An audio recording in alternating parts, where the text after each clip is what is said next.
Okay, we're back with D&D. We haven't been here for a while, so we don't know what we're doing. Really don't. It's been, 3 weeks. So last time the party went through the remainder of the trials. I think you guys did maybe the skills challenges, and you had to fight some large creatures in the 2 different rooms with the party being split. You've recombined into one party and walked through this last door, only to find a large throne room of some sorts with a very distinctive creature sitting on the throne before you, if not really large in size from what you would normally expect from this thing. So we'll jump in right there where we left off. And let's see. Just go ahead and pop the map over there. So if you guys had forgot.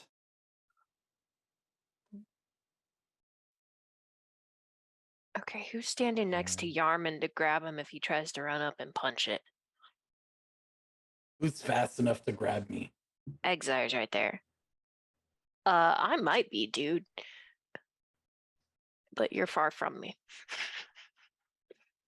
All right. So as you guys enter this really large throne room, there's like everything is just like super sized. Like there's statues on the sides that go up through there. They look like warriors of some sort.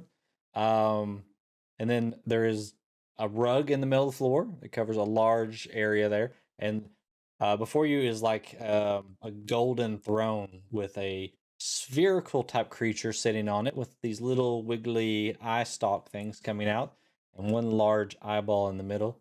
And then a couple of large doors off to his left and right. He's just smiling at you, or maybe just showing you his gums and teeth, but not really sure. And as you walk in, you feel kind of a little different, but as right before this happens, you look over and Stanasi just almost like evaporates, just disappears. I guess that's normal for her then. Nobody seems to say anything. So where did Cheryl go? Okay, Eldritch, maybe I will believe you that she just kind of showed up in your room now. See, I told you I didn't invite anyone into my room. What kind of her maybe when we're, dealing with this? Where did Cheryl go? Who the fuck is Cheryl? That lady that was here, now she's not here. Cheryl, Cheryl. Lord. So as you guys walk in, you also feel the center eye is staring at you, and you see that, but it's like you feel slightly diminished in the presence of this eye.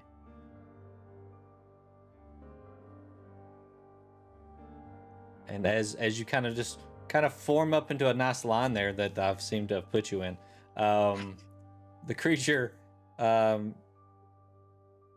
rises up off of its throne and floats a little bit in front of it and says, just a big smile on the face. I didn't think you guys were going to make it, but I am so glad you did. It gets a little lonely here. You hear something off to the side make a little bit of noise, and he's like, Steve! Hush, I'm welcoming our guest. Calm down. Just sit over there, okay? Steve's right here. I look over. Do I you have a clock Steve anything? too? Do what? I look over to where the noise came from. Do I clock anything in that area? Whoever looks, you can roll a perception check. We're gonna use the cup. This isn't even a real beholder. We're getting Dirty 20. 19. Dirty 20, 19. 2. What'd you get, Yarman? Perception. 24. Oh, 24. Wait. That's a 10 with my bonus, but still. 10. It's a 10. It's a 10. Hand. 2 hands. 18. Nice. All right, so I got We 24. can't go a week without that reference. It's Okay. physically impossible. damn, fucking damn. I got 24 discs. The two people that rolled 24s, they're all the ones who see this. You look over and you have to look, kind of squint your eyes a little bit, and you see just a mouse running over, and it stops and looks, and then you kind of almost lose sight of it. But right before you do, you swear it kind of sits down on its like a dog would on its hindquarters, and but then you kind of like lose it.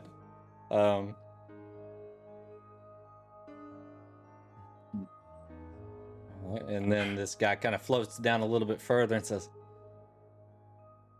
"You guys seem to be speechless. Are you happy to be here? I mean, you beat the champion. That means you're the champions of my Waterdeep." I'm And it is trying mine. to like inch my way in front of Exire. That's Exire next to me, right? Somebody fucking grab him. Adara. I'm after not he trying to calls run us- or anything. I'm just scooting in front. You're After he just calls scooting us in front. Okay. champions, she's gonna step forward and just kind of like slightly bow and say, we're happy to be your champions, and just kind of like be really like pleasant and just kind of bow her head a little bit, hoping Mhm. he'll carry on. Sir Eldrick will step forward in front of everyone, because all eyes on me, and say, "I take it that you are, in fact, the Mayor of Waterdeep that we've heard so much about." Bingo! This guy. Yes. One of the eye stalks points at you when he does that. I'm a little confused because there is, in fact, no Waterdeep anymore. Okay, as you say those words, Well, the smile kind of my dad's fades. It goes kind of straight. All the eye stalks didn't know that. turn and look at you, and their eyelids squint down. And as that happens, the large eye This will be my slowly farewell moves over performance. in your direction, and the lids narrow. He says, "You must be mistaken, sir." Waterdeep's great. Well, He's Hey, Dad. a little tired. Waterdeep is very nice. Yeah, I course, think he was yes. thinking of the other Waterdeep. Water, Yes. but not Waterdeep. Water hole. I have No, I'm Not heard of talking that one. about What's up Adara's there? gonna like. She's just gonna kind of like up there, wave that's her the arm roof. down low, like. That is the roof.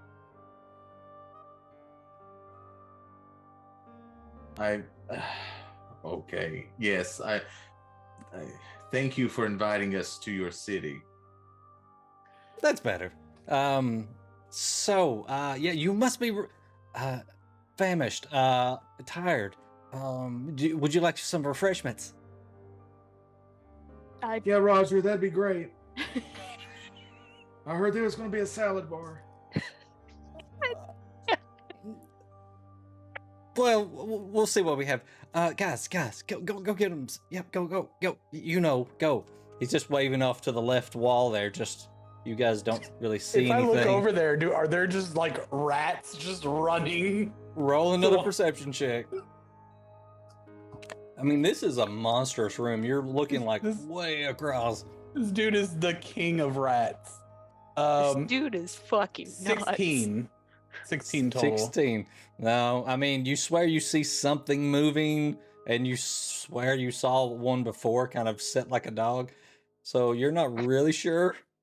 Do we hear "Be Our Guest" in the background anymore? Not yet. Or, Not yet. or the score from Ratatouille, maybe? Is that maybe what we're hearing instead? Nobody's wearing any chef's hats here, so. Okay.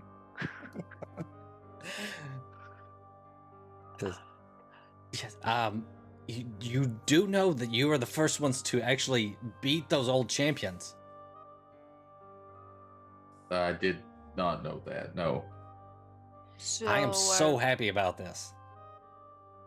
Are we the first to visit you in quite a while then?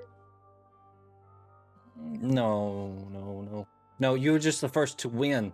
Everyone else loses pretty fabulously, and then I let them see me anyway.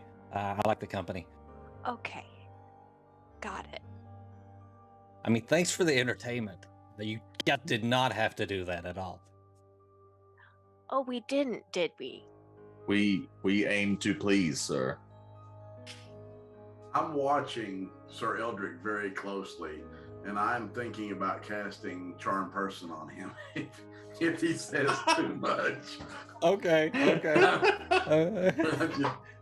I'm just just quietly. To be fair, that would probably be the safest thing to do. I've just kind of walked over behind him, just quietly, listening. All right. Listening intently to everything he says with Charm Person prepared in case I need to use it. Excellent. Sorry, Clandis. It's fine. I would do it too if the roles were reversed.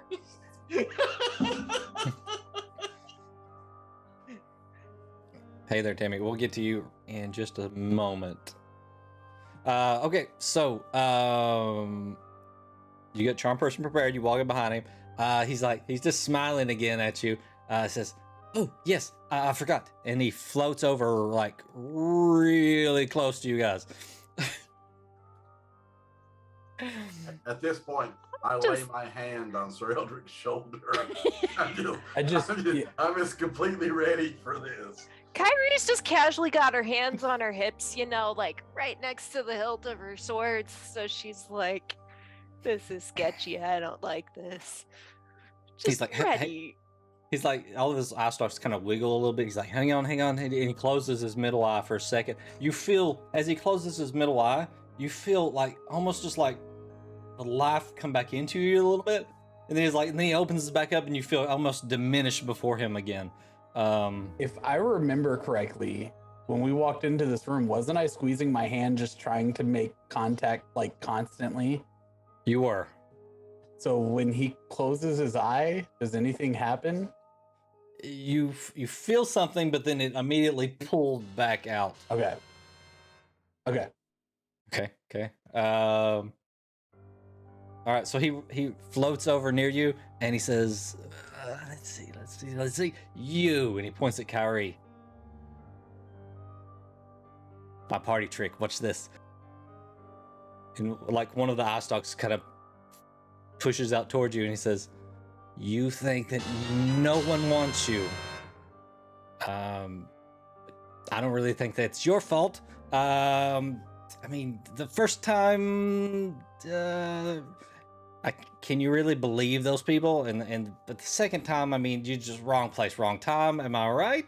I mean, right? Oh, you don't know." At this point, Sir Eldrick's head is just doing this the entire time. Yeah, I still have my hand on Sir Eldrick, but I'm looking as well. Gotcha. He says, he continues, "Well, you just have to get over that little fear of yours." And then I think then his like eye stalks are kind of, he's got two of them that are kind of rolling like this, almost like you would do with your hands, talking with your hands. You just have to get over that fear, and I think some answers will come to you. As soon as he started talking, she just went stone face. Like, what the fuck is this guy talking about? And she's just keeping a straight face because she's like, "What are you gonna tell them? Please don't. Please don't." She's not actually saying anything. She's just staring at this guy like, "Oh shit." He's just smiling at you still. And then he looks over slightly to Adara. Still smiling. He says, No. You've lost your sight. Little one. Okay, let me see. Magic 8 Ball says something wants you to look behind you before you can see what's ahead of you. I look over and go, "Adara, you didn't tell me you were blind." Yeah, that's what I'm like Josh's character. Like, I didn't know she was Azara's just blind. got her hand like on top, like holding her staff and one on top of it, and she's just gonna kind of like slightly nod and say, "Thank you for your advice. It's good to know that you understand what some of us are going through." And Morwen says, well, "What's an 8-ball?" And then he turns and looks at Morwen and says, "Oh yes, you." He rubs the top of his head with one of his eye stalks. Morwen Closes his eyes slightly. He ducks down behind Sir Eldrick at this point. He says, "Morwen, yes, your name is Morwen. Another sad beginning. Very common these days. But you do know that clues to that are literally following you around. Like literally." At this point, I would reach down and kind of lay my hand on that dagger. Yeah. And just, yeah. He yells, And then I look at everybody else in the party. Very accusingly. I'm staring at everybody that he says. The minute he says somebody's name, I'm like looking at him almost as if I had popcorn just waiting. Then he I would interrupt looks. him. Oh, you're gonna interrupt him? Okay. Yeah. What do you mean? What do you mean it's following me around? Is it here in this room? You don't want to run the party trick. I give you clues. You fill in the blanks. Okay. Then And I step back and I put my hand. I'll give you As one he more. says that, I'll give Adara, you one more. for the first time, is It's- gonna turn around. It's kind of in the room. We'll say that. At this point, Morwen turns into a bear and kills everyone in the room. It wouldn't be hard. I'm hurt. Everybody's beat up right now. Yes. That's true. But I've taken my hand off of Sir Eldrick at this point, and I am giving everybody else the stink eye. I mean, just like dead staring at people uncomfortably. I'm not looking at the beholder anymore. It's just like I'm just turning around looking at people. Because I'm staring at anybody the beholder's talking to, as soon as he makes eye contact with me, I'm just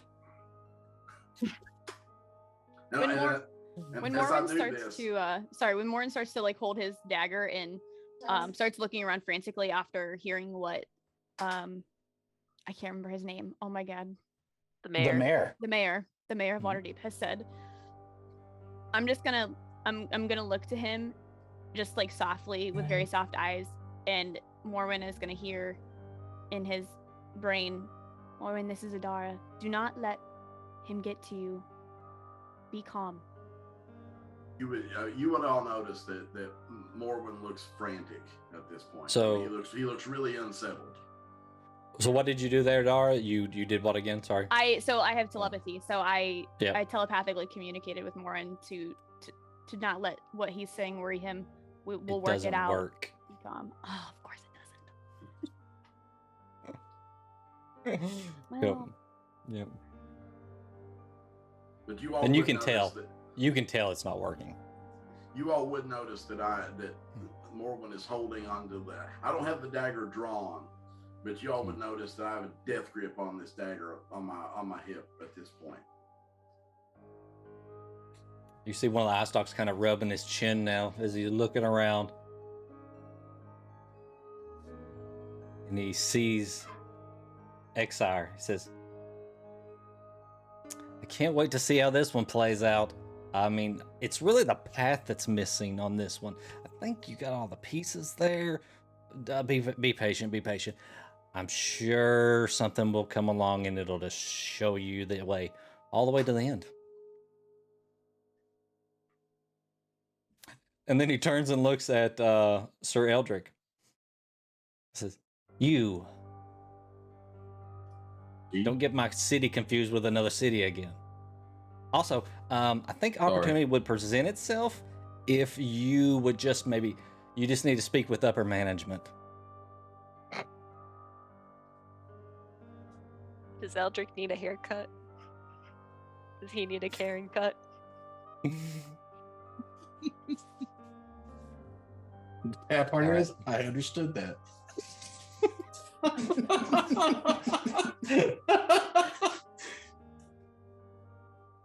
All right. Let's see. We did the exile. All right. And then he looks over at Huck and says, "Huck, Excuse me. Wait, Roger, have you got that 20 gold that you owe me? I can do you one better. How about cookies?" I do like cookies. As he says that, you see some trays just coming across the floor. They seem to be floating about maybe 3 inches off the floor, or maybe lower than that, with some cookies, and another one comes behind it with like some drinks on it. And they kind of breath, he is the king of rats. A few of these trays just kind of come right before you guys and hover right there. Somewhere in another universe, Kai is sad at this very moment. It's true. That is true. We get cookies. He says, as that's happening, he says, and I thought the rest of these guys were pretty fucked up, but he's pointing in Huck at this point. My advice is to take it slow, big guy. If you ever want to be firing on all cylinders, you need to start talking about, talk to people about your old friend. Remember that guy?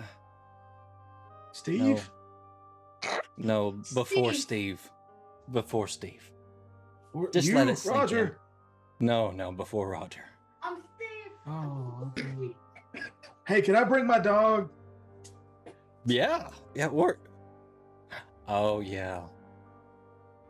Yeah, I that's pretty can't- fucked I up, can't- guys. He's looking around at the rest of you. That's pretty fucked up, guys. I can't bring my dog. He has a dog. Yeah, I just met him and I know he's crazy. We get it. Who's crazy? But he's not. He has a dog. The ghost over there. Where Huck. is your dog? There's a ghost. Me and my dog used to Organically. solve mysteries for a living. It's And he kinda Huck looks- Shaggy. He kind of peeks around Adara a little bit and says, Oh, he is now. It's canon now. JD. With Huck is being a it?" Warforged, does that make him the mystery machine? Zoinks. No. He leans around and looks at JD and says, "You don't like being deceived, do you, sir?" As soon as he says that, JD steps forward.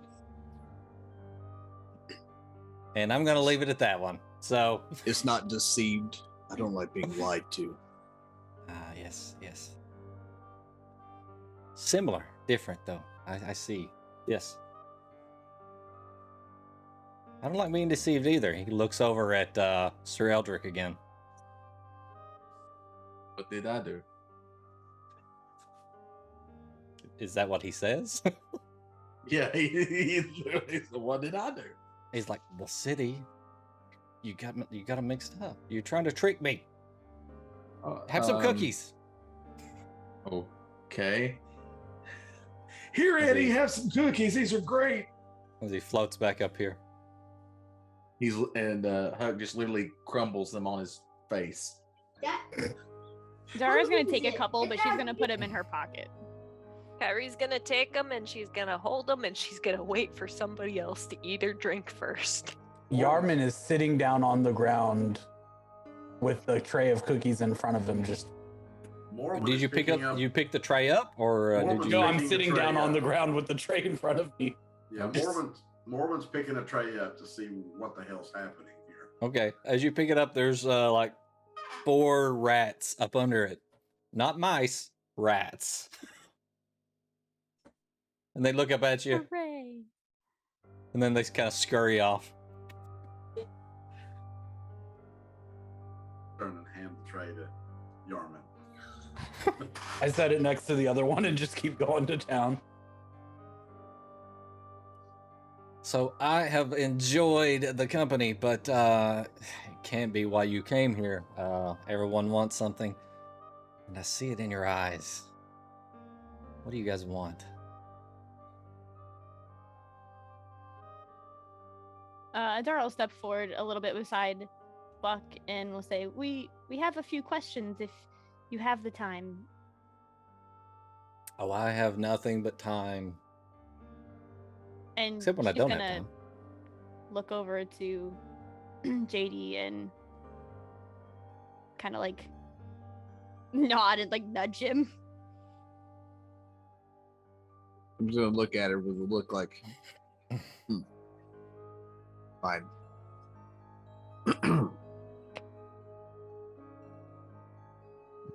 Is it alright if I call you Mayor? Yes, That's this is acceptable. Okay. I earned Your- it, so yes. Your acquaintance, Raz, informed Yeah, I've us heard the name. that you could potentially answer some questions. I do know a lot of things. Maybe all things. We were sent from Baldur's Gate to find a missing general, Nicholas Buckley.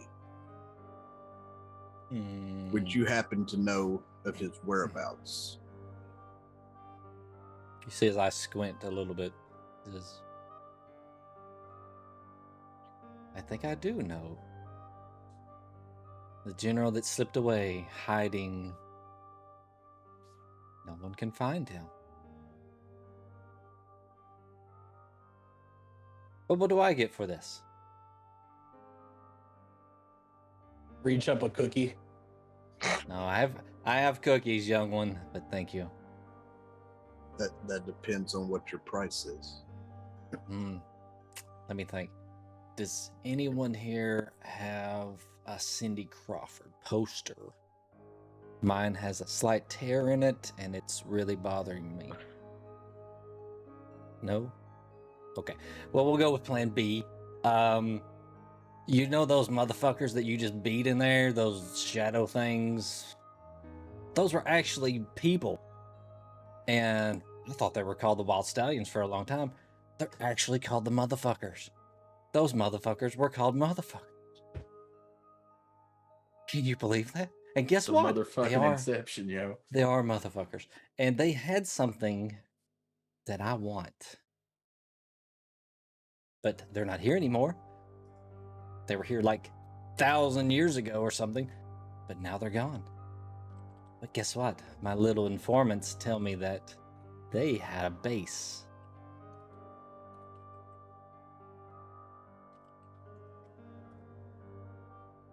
Mayor. Maybe you've heard of it? It's called the Good Keep El Tauntaun of the motherfucking hills. Why did we let Russ name I'm the key? sorry, what? At this point, That's- Morwen that's just their like turns home. and walks out of the room. Just like my weird shitometer has reached 11, and I can take no Morgan's trying to more. open the door and it just won't open. He just stands there looking at it. Listen, we made bad decisions in the first campaign, all right? We didn't Yeah, know they letting were gonna Russ live. name the keep. We did not know they were going to live with us So- for the entirety of time.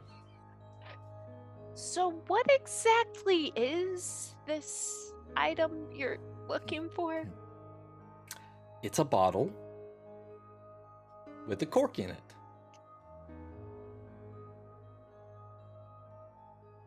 That's all you want us to get is a bottle? Mm-hmm. That's it. It should be well guarded, maybe. Well, they're long dead, probably, so. Is it a certain color? Is it like Does it a do drink that we can something? get you? Or like, No. why is it this specific place and bottle?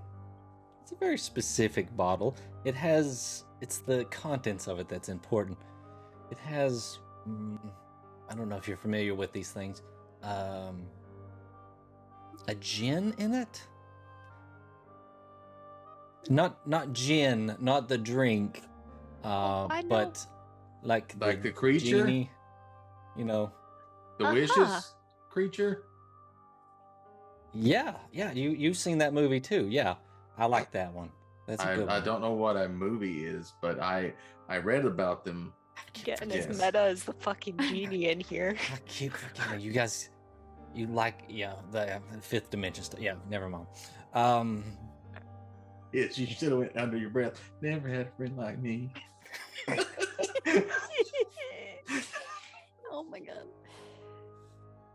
Adara is going to kind of balance Mr. Mayor,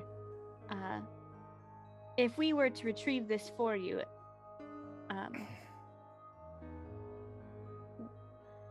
maybe as your champions for succeeding, you could answer one question for us.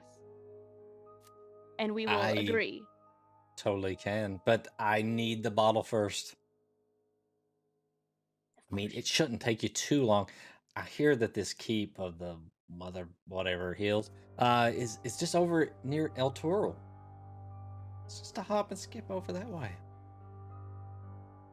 Dara's gonna look around and like see if anybody understands what he's talking about because she has no idea where that is. What's a Sir hop Eldrick. and skip in D&D measurements? Sir Eldrick would definitely know where that is. Yes, I am familiar with that area. Yeah.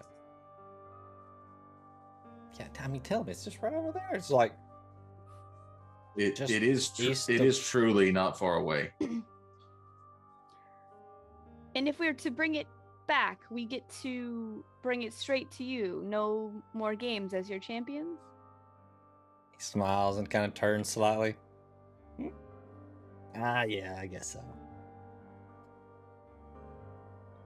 We'll have your word. Of course. On the life of Steve. And he turns over and looks to the wall. Poor Steve. Steve's my favorite. Can I see which one is Steve? Roll a perception check. I want to make note of which one is Steve. So Looks that's over at a Exire. 19. 19. Steve has come out a little way so you can see him still sitting like a dog, just kind of on the floor over there. I'm gonna Nose mark slightly up. which one's Steve in my brain. Identify which of these rats is fucking Steve, and I'm gonna remember this rat. Okay. Huck looks at This Exire guy and says, fucks with us. Don't worry, kid. I won't let him hurt you. Roger's all talk. So I'm remembering this rat. she's gonna kind of turn to the party and say, "Do this is a group? Do we agree? Any concerns, questions?" I don't think we have much of a choice. We need the information. As long as it gets us out of this room. Lauren's still scratching at the door. I'm out. I'm over there trying to invent a screwdriver to take the door off its hinges. I look at the mayor and go, "We agree to your terms." So, you can actually get right out the way you came there. So, raises, kind of wiggles one eye stalk and the door unlocks and slightly becomes ajar. Unless there was something else? No? No, I believe that is it. Is everyone okay now? Except for Still Moira? have a question. Oh, yes. JD, was it? Since wanting to learn about the general is trading an item for the information, what do you need in return for information on Beta Team? Beta team. I will say that they are looking for the same thing you are.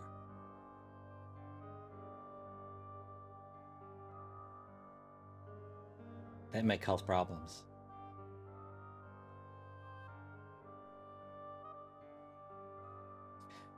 If there's more information, I will happily answer that one with the bottle as well. Very well. It appears we have our task and agreement. Mayor, and she's going to once again kind of bow a little bit And she'll say, "Until we meet again." He kind of bows slightly and kind of floats back to his. Mayor, I have a simple Throne request. All right. If Kind of we squints at you though. I do apologize for the comments earlier. I meant no harm. But I do have a request. Maybe that if we bring back your bottle successfully, by then you'll have the information. Yeah, I'll have it. There is a man named Harrison. He was the former guild leader of Not Actually Heroes in Baldur's Gate. Okay. I was wondering maybe if you could get some information, see if that gentleman is still alive, if anyone knows if he's still alive. That's interesting. That I will gather for you. Thank you. At that point, he kind of leans past Adar and looks at Eldrick and goes, "Ask about Ginny." And Ginny as well. She was once the receptionist of the same guild in Baldur's Gate.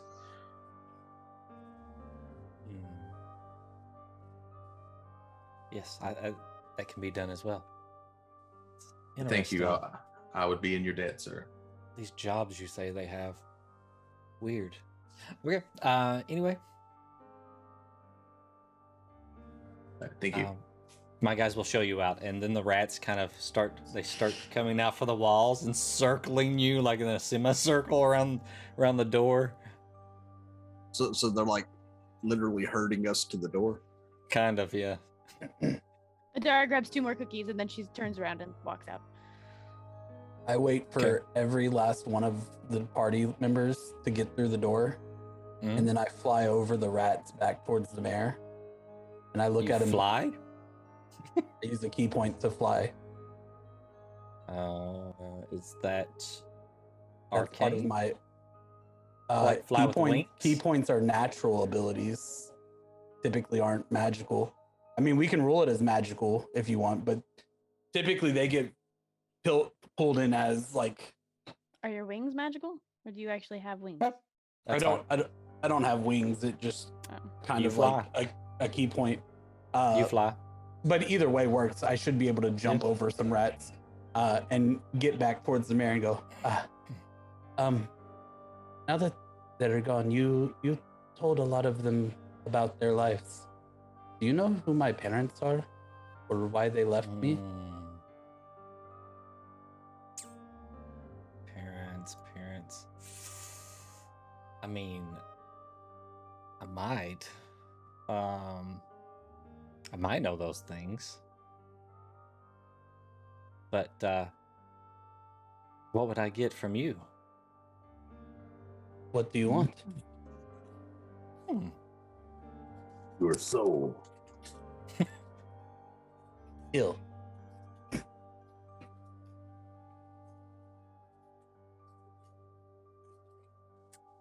not sure exactly. I don't know what you have to offer me, but I will think on it. And when you come back, we'll see if we can work out a deal. All right. Thank you. And he just kind of bows like he saw Adara do earlier, and then turns around and runs through the door. So as you are exiting, you notice that the floor is almost completely covered in rats. They kind of part as you go towards the door through them. Wherever you go to step, they kind of move out of the way. But it's just like a sea of rats in there. The Rat King. Yeah. So you guys, as you guys are exiting, you're exiting into pure black darkness, just like you were before. And finally, when Yarman comes out and closes the door, it transitions to a stairwell that kind of just stone stairwell that kind of goes up and out. That you guys remember walking in when you came in.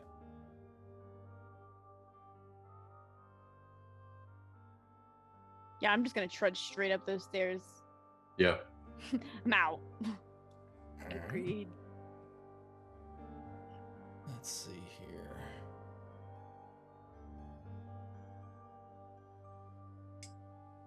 missing a map here. Where are you, map? All right, so as you come to the top, that's it right there. Okay, so let's get rid of that. Okay, as you come up to the top, I mean, you see daylight coming through. There's like an iron gate at the bottom of the stairs there. You open it, you go up the stairs, and the iron gate kind of just closes by itself back. As you get to the top, I'll take you back over to this map here. As you get to the top and kind of come out into the daylight, you look around for Raz, and he's nowhere to be seen. And all of a sudden, you hear some rustling, like the foliage in front of you. And stepping out from the foliage, you see As was the beholder. You see what looks to be an orc holding Raz with like a dagger to his throat. And then you see a bunch of like, they're kind of marked as all humans, but there's a mixture of races there of what looks to be pirates. Do I recognize any of them? You do recognize the orc. It's someone very familiar to you, and it kind of makes your blood go a little cold when you see him. He says, "There you are, love. It's good to see you." It's been a while. Yeah, been a bit of time. Thought you were gone. Thought you were a goner, actually. You were meant to. Huh. Yeah. So, your buddy here was telling us that you went down to see the mayor, and far be it for us to interfere with the mayor's business. Find out any good news?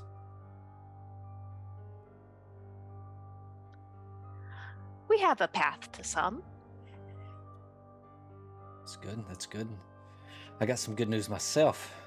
Mm-hmm. Someone I thought was gone is not. Can I Is it start good news, though? creeping between them? Can you do what? Can I do what Yarman always does? Try to be the first wall of defense and start. If he creeping. tries to step in front of me, I'm gonna shove him back. Okay. I'm on the other end, so I would be creeping in front of Adara and I think Exire. If you end up in front of me and I notice it, I shove you back. It's just this weird where motion where he's walking out in front of everybody. Seeing But this is all in her peripherals because she's not taking her fucking eyes off of him. Yeah. seeing the attention and the tenseness and that they have Raz, Adara is going to telepathically speak to Kyrie and say, "Tap the hilt of your sword twice if we should be worried about where we're at right now." Kyrie's gonna kind of casually put her hand on her sword and she's gonna tap twice.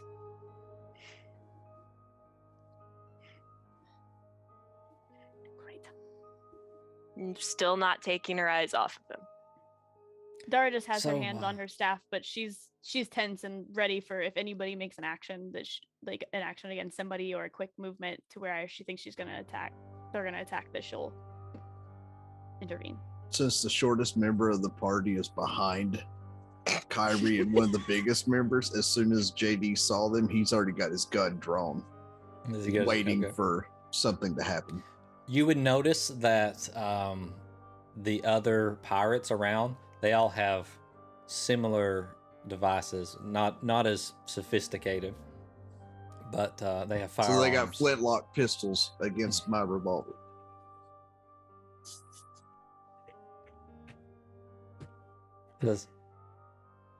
What say you and me go see the lady and see what she wants to talk about? I imagine she has a lot to get caught up with on you. She can find me herself. Oh. She don't get out much these days. But I'm sure she would love to see you.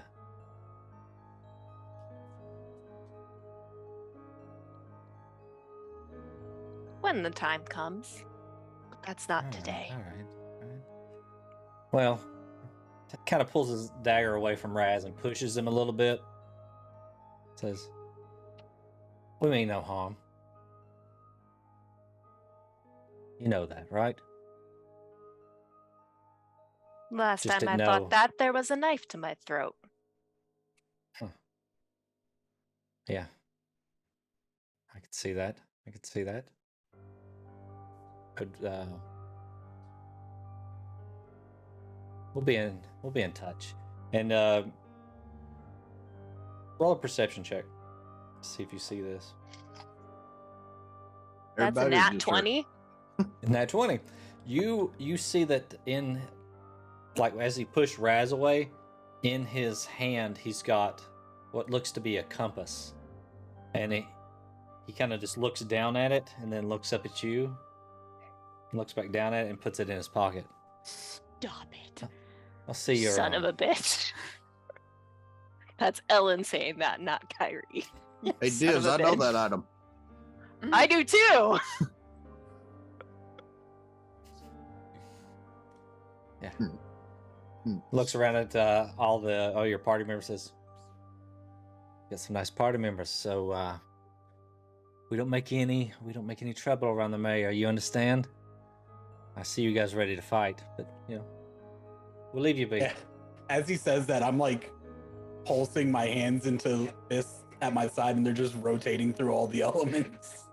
Like they fire, and then as it comes back, it's lightning, and then your light- Powers flickering. your lights are flashing like my hands, apparently. Oh my god. Hopefully power doesn't go out. All right. So as he starts to back away, says,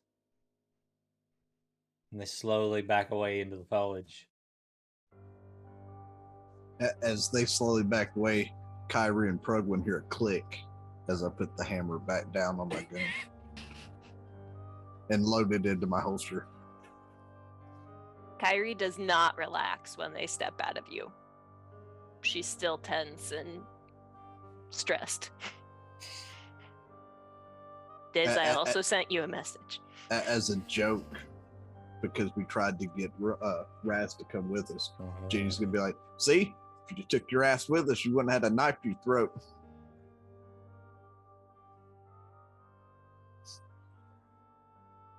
Raz is speechless. No, Diz is answering my question. Oh, I figured. Well, I thought it was going to be safer up here. Apparently not. You guys have some weird friends sneaking up on me while I'm just taking a nap over here. Thought you were a rogue. I was asleep. Well, whose fucking fault was that? The fucking alcohol. That's whose fault it was. I told you that I'd get you alcohol, but I don't know if I should give it to you now or not. You can't even guard the damn door. Damn I think it's best if we move on. Our ship should still be waiting for us. We should get somewhere safe. We quite have a lot of things to discuss after this, what you could call, I guess, adventure. So as you guys make your way back down to the shoreline there, you start loading into the small boat there, and you look over to the right, and you see the ship that you saw before out in the water, away from the docks, and you see the orc and the other pirates loading into a couple of small boats and rowing back out to it. So we see the contested off the shore. Yes. I do believe that's what it was called. Yes, it's in my notes too. I don't have it on that page. My notes were really bad from our last session. That's what it is, Diz. because You're I good. took none. Oh no, this was from 3 sessions ago? Yeah. Yeah, it was a while Oh, ago. then I gotta go. Then I actually. have to This go is back. before we got into the mayor's stuff. Yeah. All right, so you guys row back across to the other shoreline, the off the island here. And, you know, it's just like before. You guys actually weren't down there that long. To be honest, maybe a few hours. And so it's still daylight, and there's still pirates everywhere on these docks over here. What do you guys want to do? I want to walk up to the captain of the ship that ferried us over. Okay. Captain. Yeah, can I have you? The payment I promised you. Do you make it to Foxhole? Foxhole. You're asking if he can take the ship there? No, I'm asking if he ever makes it into the town. Oh. Sometimes. It's very rare. Well, in order to accommodate our trade deal, I'll have to go to Foxhole to make you what I promised. See. Okay. So if you want to send somebody to retrieve it, I can have it ready for you by tonight. All right. I'll send one of my guys. We'll be here for a couple days, so hopefully the bandits don't get him. So send them to the Prancing Hall. Prancing Hall. Okay. Will do. And with that, JD's gonna go strutting back down through the town like he did when he came in. All right. Yeah, last time they came through town, Kyrie was hood up trying to hide. Now she's just like, fuck it. And she is walking through like the boss ass pirate bitch that she is. Like, don't fuck with me right now. All right, it's just a scene of Kyrie walking through there and everybody else fans out behind her. Action shot. Did we make the flying V? Yeah. Mm-hmm. Pirates are just getting out of the way. They're like, oh shit. If they get in my way, they get the biggest fucking death glare they can until they get out of my way. All right. So I just got back, but Yarman probably gets in her way. Most definitely, probably. He runs the scene somehow. Wow. Trips you guys. It was you go so down like cinematic dominoes. and beautiful, and you fuck with it. God, Yarman had to ruin Yarman. it. What a Yarman thing to do. I know, right? All right. So, you guys making your way back to Foxhole then? Is that the plan? Yeah, Okay. I guess. All right. All right. So, Raz kind of leads the way, and let's see. I can't remember how long it took you guys to get there. I think I jotted it down. Do anybody have that wrote down? It was 4 hours travel. 4 hours. Okay. Yeah, I didn't think it was too far. All right. So, you guys traveling to Foxhole, 4 hours. We can skip ahead, or if you guys are chattering on the way back, we can do that, or Depends on if anybody tries to talk to me. JD has questions, but it's too hostile where we are for him to ask anything. Yeah, I was gonna say I wouldn't. I said we needed to get somewhere safer before. Yarman would be trying to think through things he could give the beholder. all right. So when you get back to Foxhole, the sun is going down. You guys are pretty wore out. I need to know what everybody is planning to do, and then I'll go through an order on what happens. JD's dragging Huck to Copper Essentials. Okay.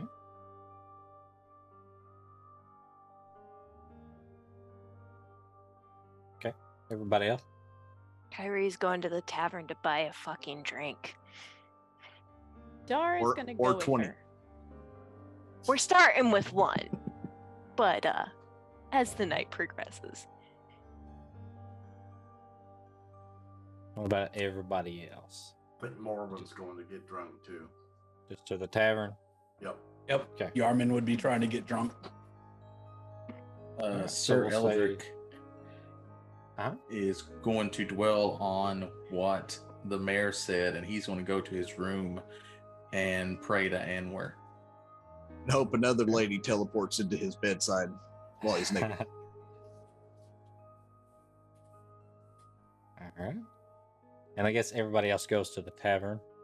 And all right. So we'll go with, we'll say JD and Huck. So JD and Huck make their way over to the Copper Essentials, and door's still open. You open the door, and you see the same gentleman you saw before, the blonde hair, blue eyes. He's over there just kind of stocking some of the shelves, checking some stuff, straightening some things. He's like,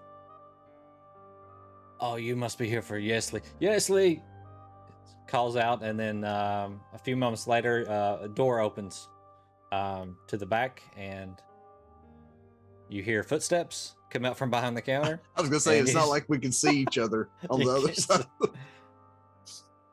Says, "Oh, you're back. It's good to see you." I brought him. Oh, nice. I hadn't seen you in a little while, guy. So, come on back here, hon.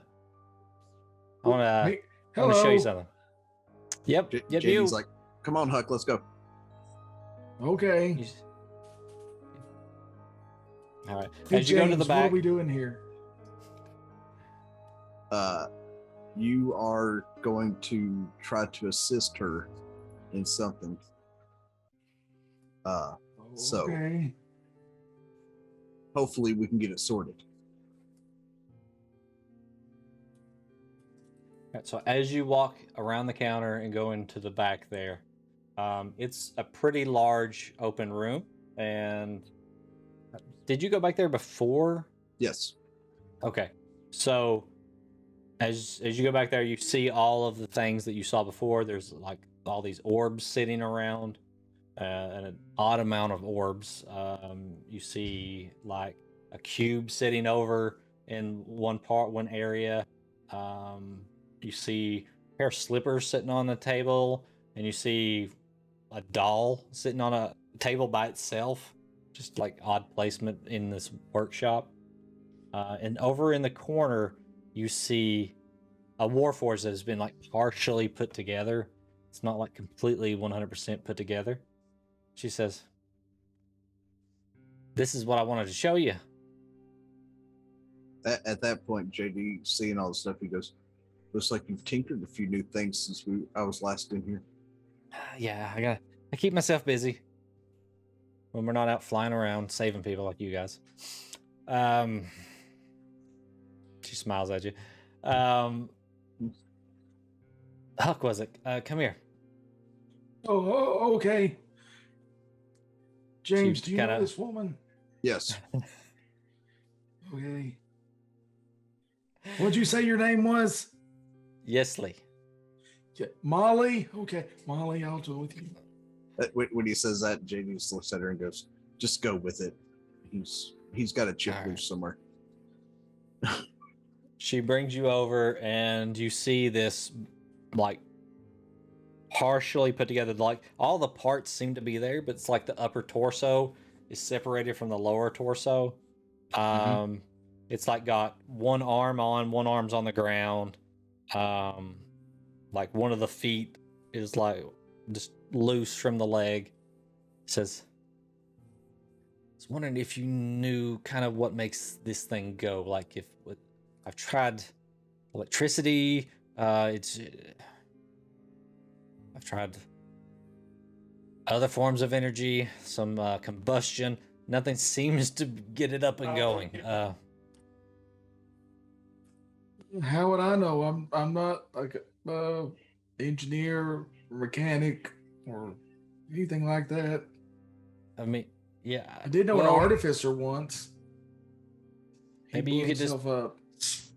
And she looks around at JD and says, she kind of shrugs. With JD's background, would he have known anything about how that works? About these things? I mean, About you how get they're the- created? No. Okay. No. This is like something that only a few people really know about. He So does look familiar, though. He kind of walks over closer to her and goes, I know he's a warforged, but he thinks he's human. Ah, got you. Huck's over there looking around. Larry, And he touches him and starts shaking him. Larry. As Huck touches him, you see Huck's head go kind of locked in place back and just starts shaking. And then the pieces on the floor start shaking too, like they're just convulsing almost. And then Huck like pulls away and it's like stumbles backwards. He seems a little disoriented for a second. He stops shaking, but the warforged on the floor is still rattling. Robotic jumper cables. JD's kind of got his hand on his gun, but he hasn't drawn it, and he's looking between the two warforged. She looks over at JD and says, "What was that?" I don't know. I've never seen him do that before. Huck, are you okay? Clan's like, is Huck okay? I don't know. I feel funny. And then as you guys are talking to Huck, you see something happens over with the warforged on the floor. It's almost like the arm that's on the floor kind of just starts to pull up towards the shoulder. And then the legs start to pull towards the body. And then as you look a little closer, it's not like they're attaching to the body itself. There's something like black that's almost like grabbing it and pulling it together. And before you know it, it locks into place and pushes itself up. And you see this like warforged body, but like there's black, almost like tentacles or something wrapping out around the arms and coming out of like the joints and stuff. And the eyes go up and they're just like red. And then it starts running at Huck. Oh God, no! It goes to swing. As he goes to swing, JD's going to fire a shot into the same arm that's going to swing. All right, so you can roll a dexterity check, just like straight dexterity. With the modifier? Yeah, just dex and modifier. That's 21.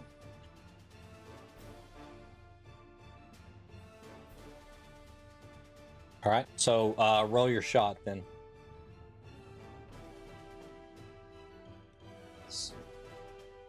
And you're aiming specifically at his arm, right? Yes. I Okay. sent you some messages on your phone. There it is. Oh, sorry. No, you're fine. 13.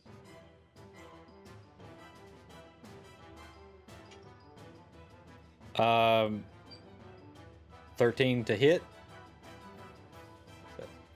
Oh, I thought you said roll my damage. Hang on. Oh no. That's a 28 to hit. 28 to hit. Okay, so you shoot and hit. You can roll the damage. It doesn't stop the swing down.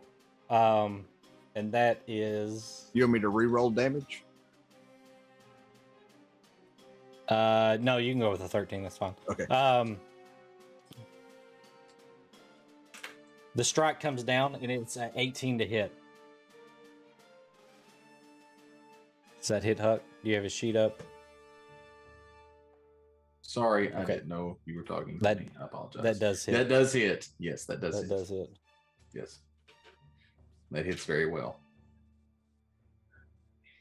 All right. That does 8 points of damage, and you're at 35.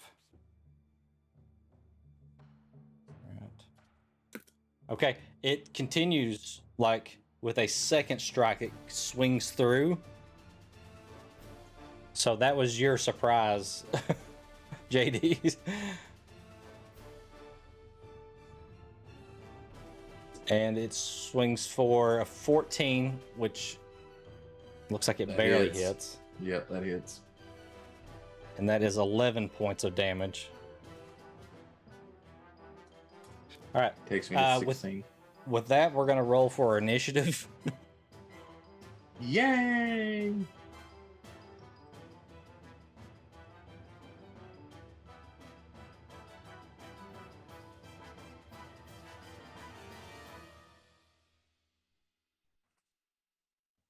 What's Huck and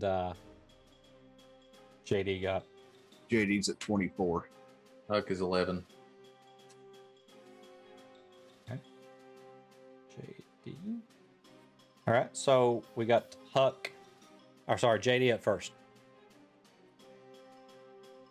So JD's seeing that his eyes went red, and knowing Huck's did before too, but not seeing any of the black that's involved with that on Huck. JD's gonna do something odd and try to put a healing kit on him to start with. Okay, you're gonna try to run over and slap like a healing kit onto him, right? Yes, I'm gonna try to heal him. Okay, so you run over and you kind of slide around Huck's legs, and the other one is standing right in front of Huck, and you kind of slide right behind him and you put it on there. How much healing does it do? That is.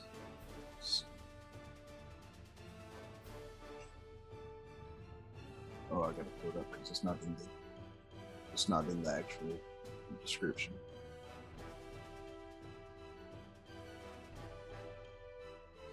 So, healer feat, I do 4. So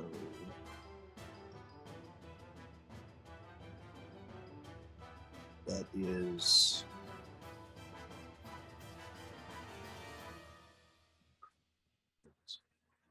double. Okay. So that's 12 points of healing. Okay.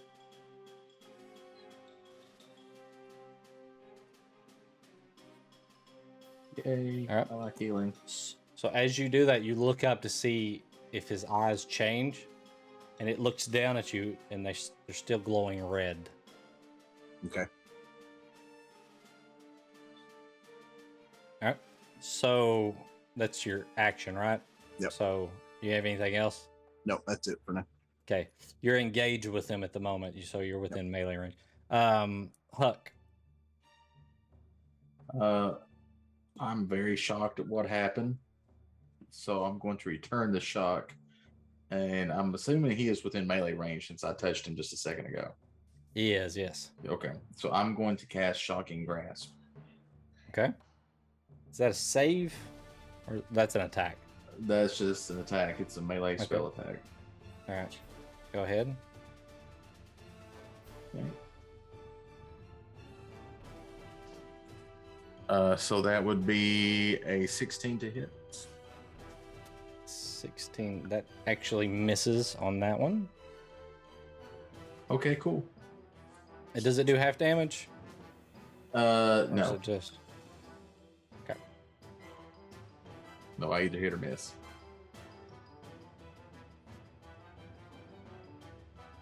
Okay.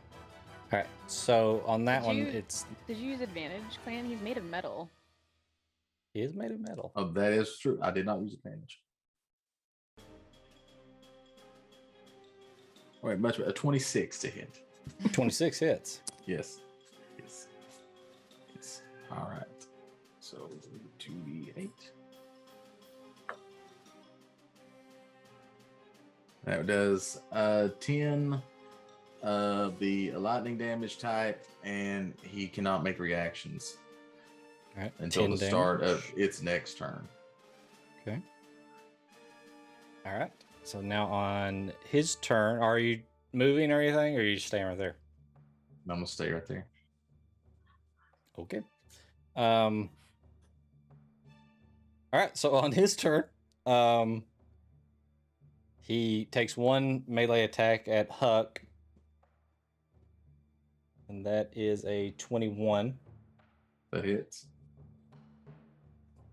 And that is 10 points of damage. Okay. Okay. At that, I need you to roll a d20 for Huck. Okay. All right. Yeah, it's a 4. 4. Okay. So, as that happens, it turns and swings like a backhand at JD. And that is a 24 to hit. That is. And that is 11 points of damage. Okay? Yep. As that happens, you get smacked, and as you turn back around, you see Huck's eyes go red. And they both turn at you and look. And it's your turn. Well, JD is going to Scream and run. Nope, JD's going to sharpshooter the other Warforged and shoot Okay. him.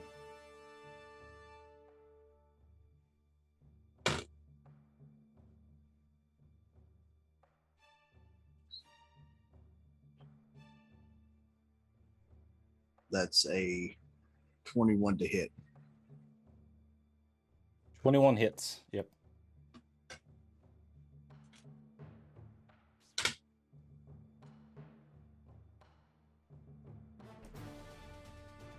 That's 24 damage.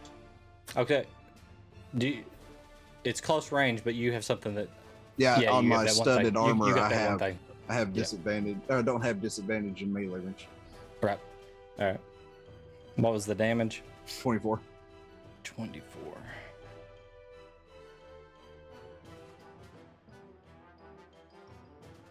All right. And then I'm going to shoot him again with sharpshooter.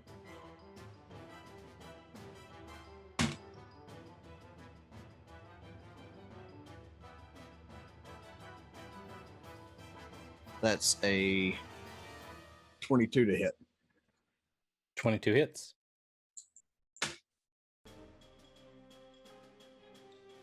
That's 28 points of damage. Nice.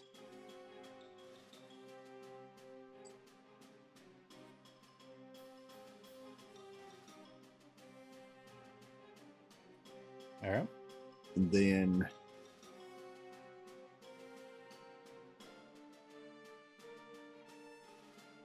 I will do my turn.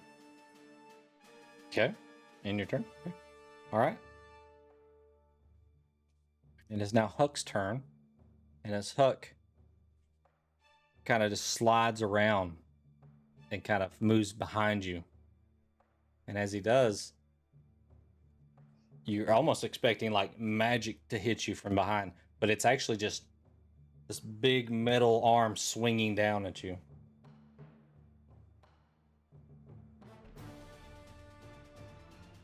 And that's a 16 to hit. Misses. Okay. And then a second swing. No, that's even worse. That is a 14 to hit. That misses. Oh, hold on. I have advantage. Hold on. First one misses. Second one still misses. I am rolling horribly. Let's get some new dice. That's Go not with just me. We're going to go with the Tiamat dice. Hmm. All right. So now it's the other Warforged as it turns around. I'm just curious, is Yesli Holy sitting crap. over there in utter shock? I was rolled a also 1 wondering and a that. 2. Yes, Lee is. She's just kind of staggering backwards. You can tell that she is not a fighter, really. She seems to be just a mechanic of sorts. Yeah, the first one misses because I rolled a 1 and a 2. Oh, this is better. 21 to hit. That'll hit. Okay. And that is 13 points of damage. Okay. Okay. All right. It is your turn. As Yesley, you see Yesley grabbing something off the table and moving in your guys' direction. Okay. All right. Go ahead. So, full action to give somebody else a potion, right? Like make them drink it. Full action, yes. Okay. Then with that, I will give Huck a greater healing potion.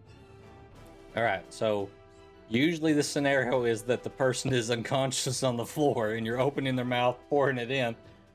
He is standing upright. And so you're going to have to climb him to do this against him fighting you off. So I need you to make an acrobatics check or athletics check. Okay. Just... Does anyone else picture like a gas cap on Huck pouring and healing? Hey, I've tried to get Diz to let me do that. So you said athletics or acrobatics? Yeah, either one, whichever. All right, so that's 16 plus 9 on acrobatics. 25. All right, so I'm gonna roll against you to see. All right, he's fighting you, but you kind of wiggle around and like just moving around his arms, pushing, and you get up to him. I imagine I climb up on his back from my perch that I have on his, you know, his harness, and then I'm upright in his head. You climb and you got him, and now you need to make just a straight like strength check. So it's D20 plus strength to see if you can force his mouth open to pour this in there. That is a 16. 16. You pull on it, it doesn't budge. So you're on his back. I will say that you're grappling him at the moment on his back. But you can't seem to force it open. So that would be your action for the turn. Okay.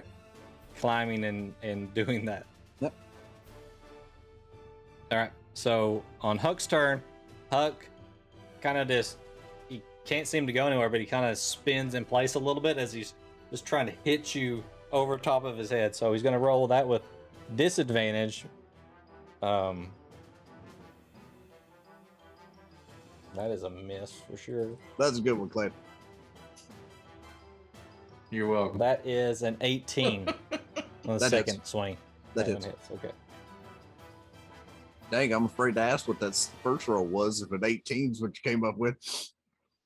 So that is 10 damage from him smacking you on top of the head with his fist.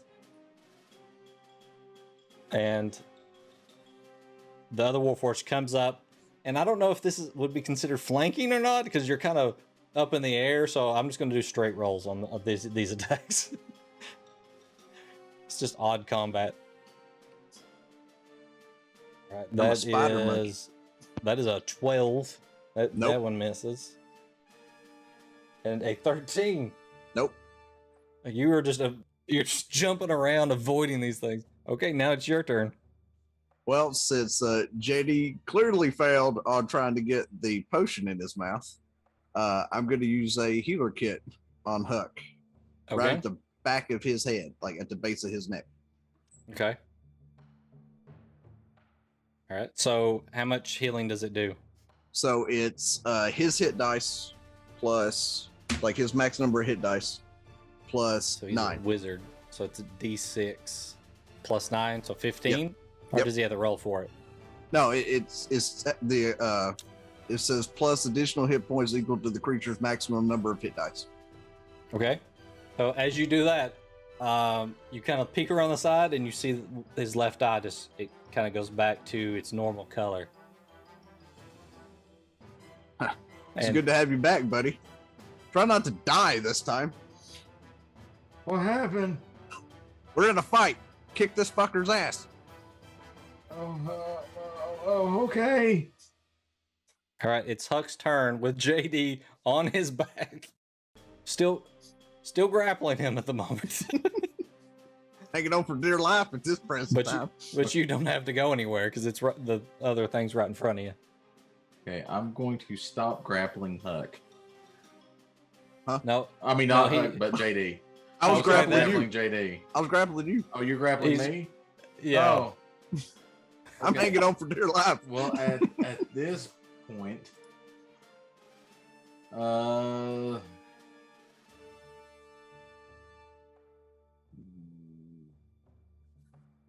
going to shocking grasp again. Okay, go ahead.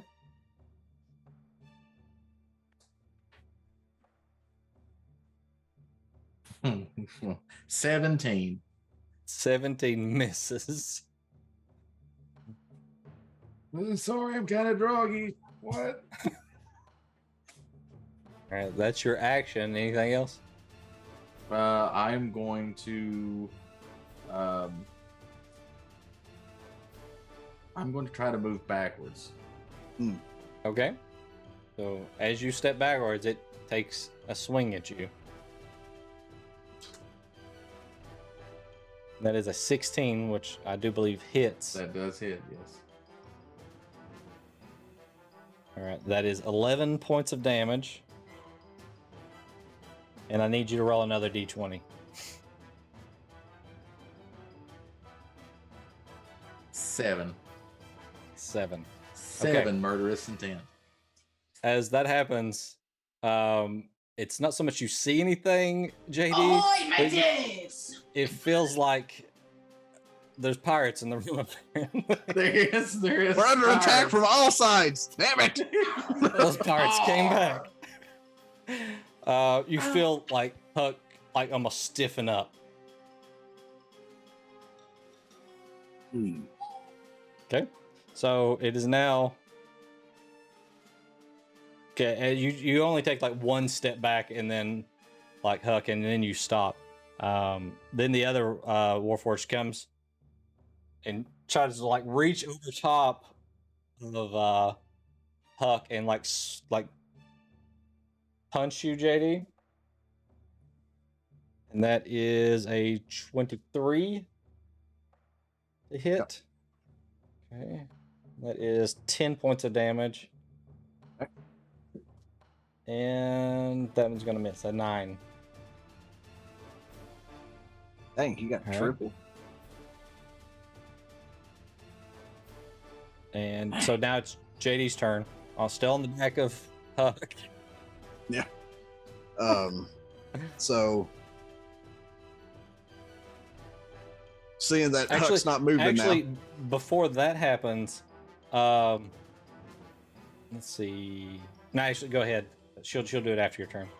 So since he kind of seems like Huck's not moving, JD is going to fire 2 more shots at this Warforged with sharpshooter. Okay. The first one will just be a regular sharpshooter shot.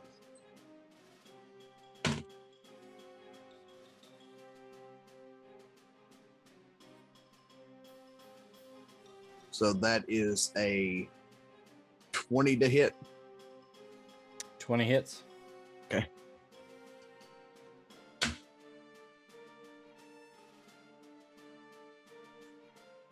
That's 20 points of damage. All right. 20. Okay. And then for the next shot, JD is going to try to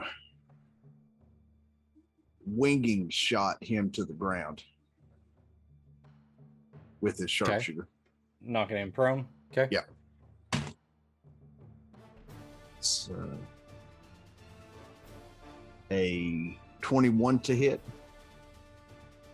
Yeah, that hits. Okay, you need to make a strength saving throw. And that's 16 points of damage.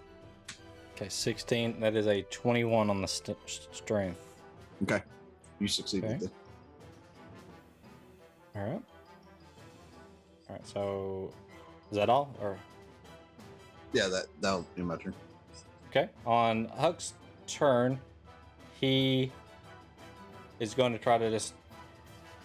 Oh, you said Yisley was going after JD.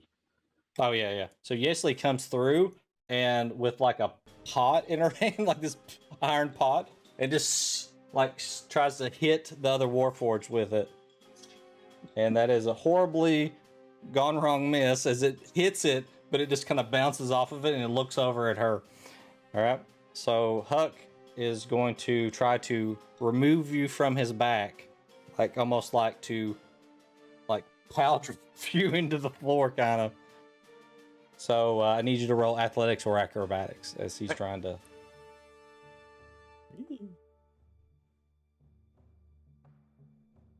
That is a 26 using acrobatics, 17 plus 9.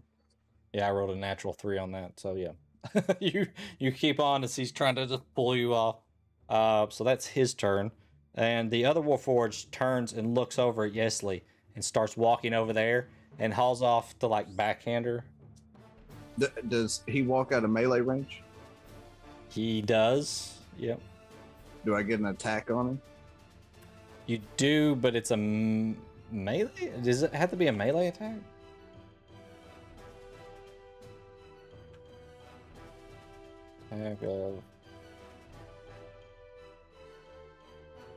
You can make an you make an opportunity attack.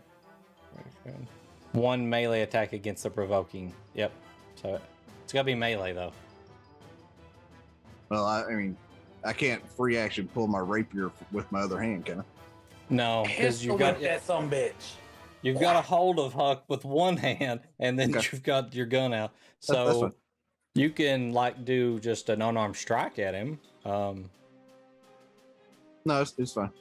Okay, all right. So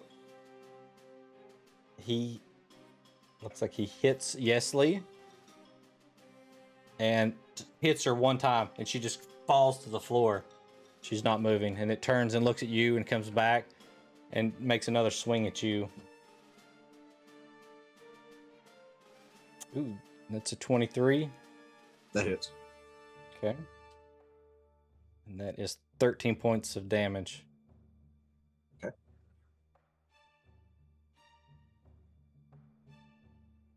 All right. It is your turn again. You're holding onto the back of Huck with your gun out. Huck seems to be trying to grab at you to pull you off. So as my bonus action, I'm going to use my second wind. Okay. Me. Oh, that couldn't be any better. So that's 19 points of healing on a 10. So fix that because you're beating the shit out of me. And then with that, I'm going to take 2 more shots at this dude with sharpshooter. Okay. I mean, not yet. 19. 19 hits.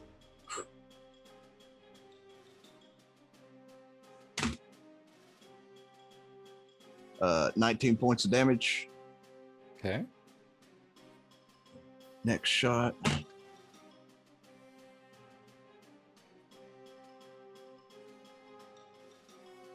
$18. 18 hits.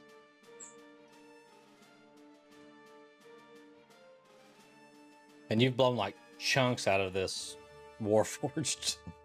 That'd be 18 points of damage. 18. And then that'll end my turn. All right. So on Huck's turn, he's going to try to attack you again.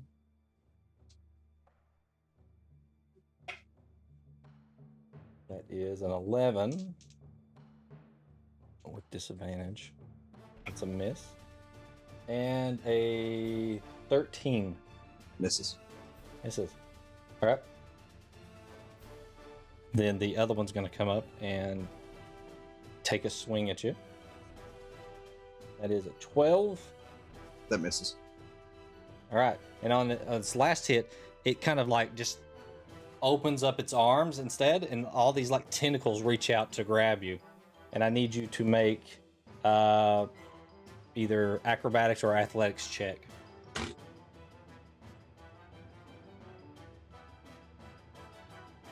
That's 25, 16 plus 9.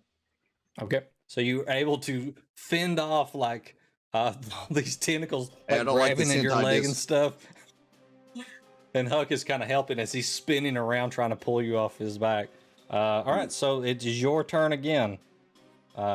Yesley's still laying on the floor, motionless from what you can tell, as you're spinning around like a ballet with Huck here.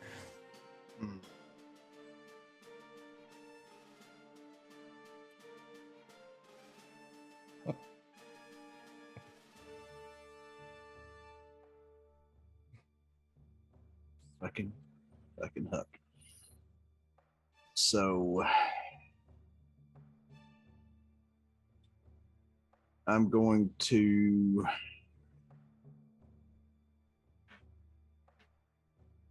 pop a greater healing potion for my action. Okay.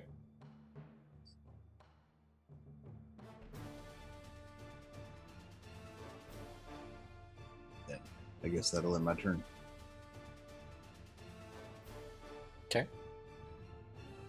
All right. So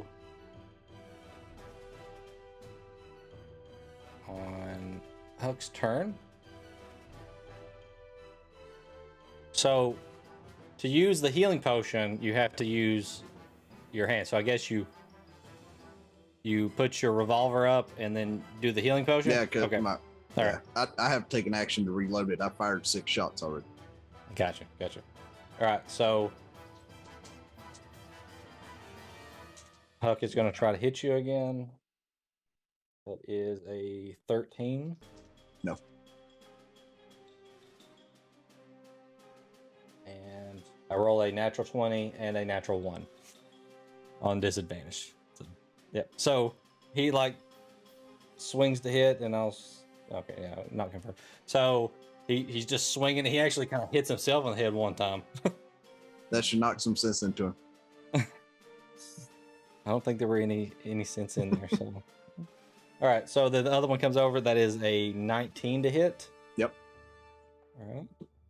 That is 7 points of damage, and that is that's a 12. Sorry.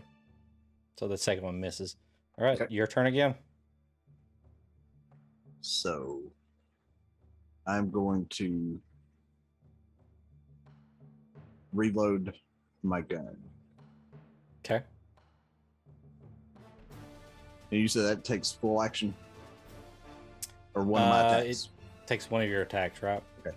So I'll reload, and then I'll fire one shot at the Warforged with sharpshooter. Okay. All right. 30-20. 30-20 hits. Okay. I love that plus 11, but this ain't helping.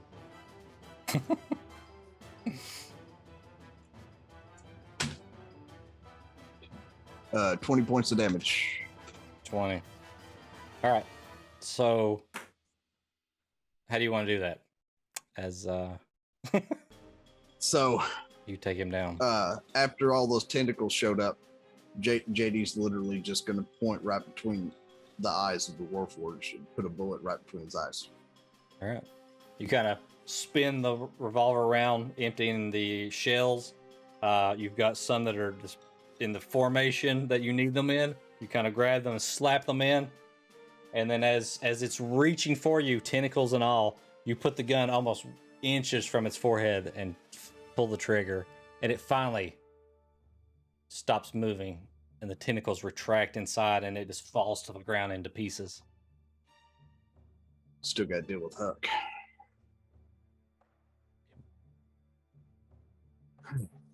Well, that was my turn. I reloaded and fired a shot. All right. So Huck is going to continue to try to like swing at you on his back. God dang, he's disadvantaged. All right, that is a 9. No. And another 9. Disadvantage is really hurting me here. All right, so he swings and just can't hit you. All right, your turn again. So I'm going to use one of my 3 remaining healing kits to try to heal Huck one more time. All right. How much healing does it do? That is a 7 plus his hit die. All right, so that's 13. All right.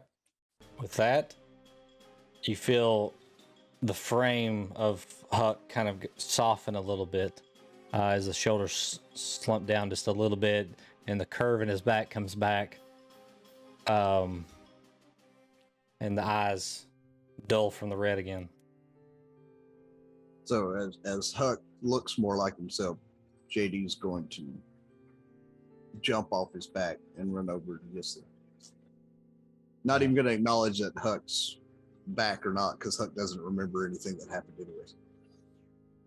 All right, as you go over to Yesli, and you kind of lean down over, she strikes up at you as she appeared to be playing dead.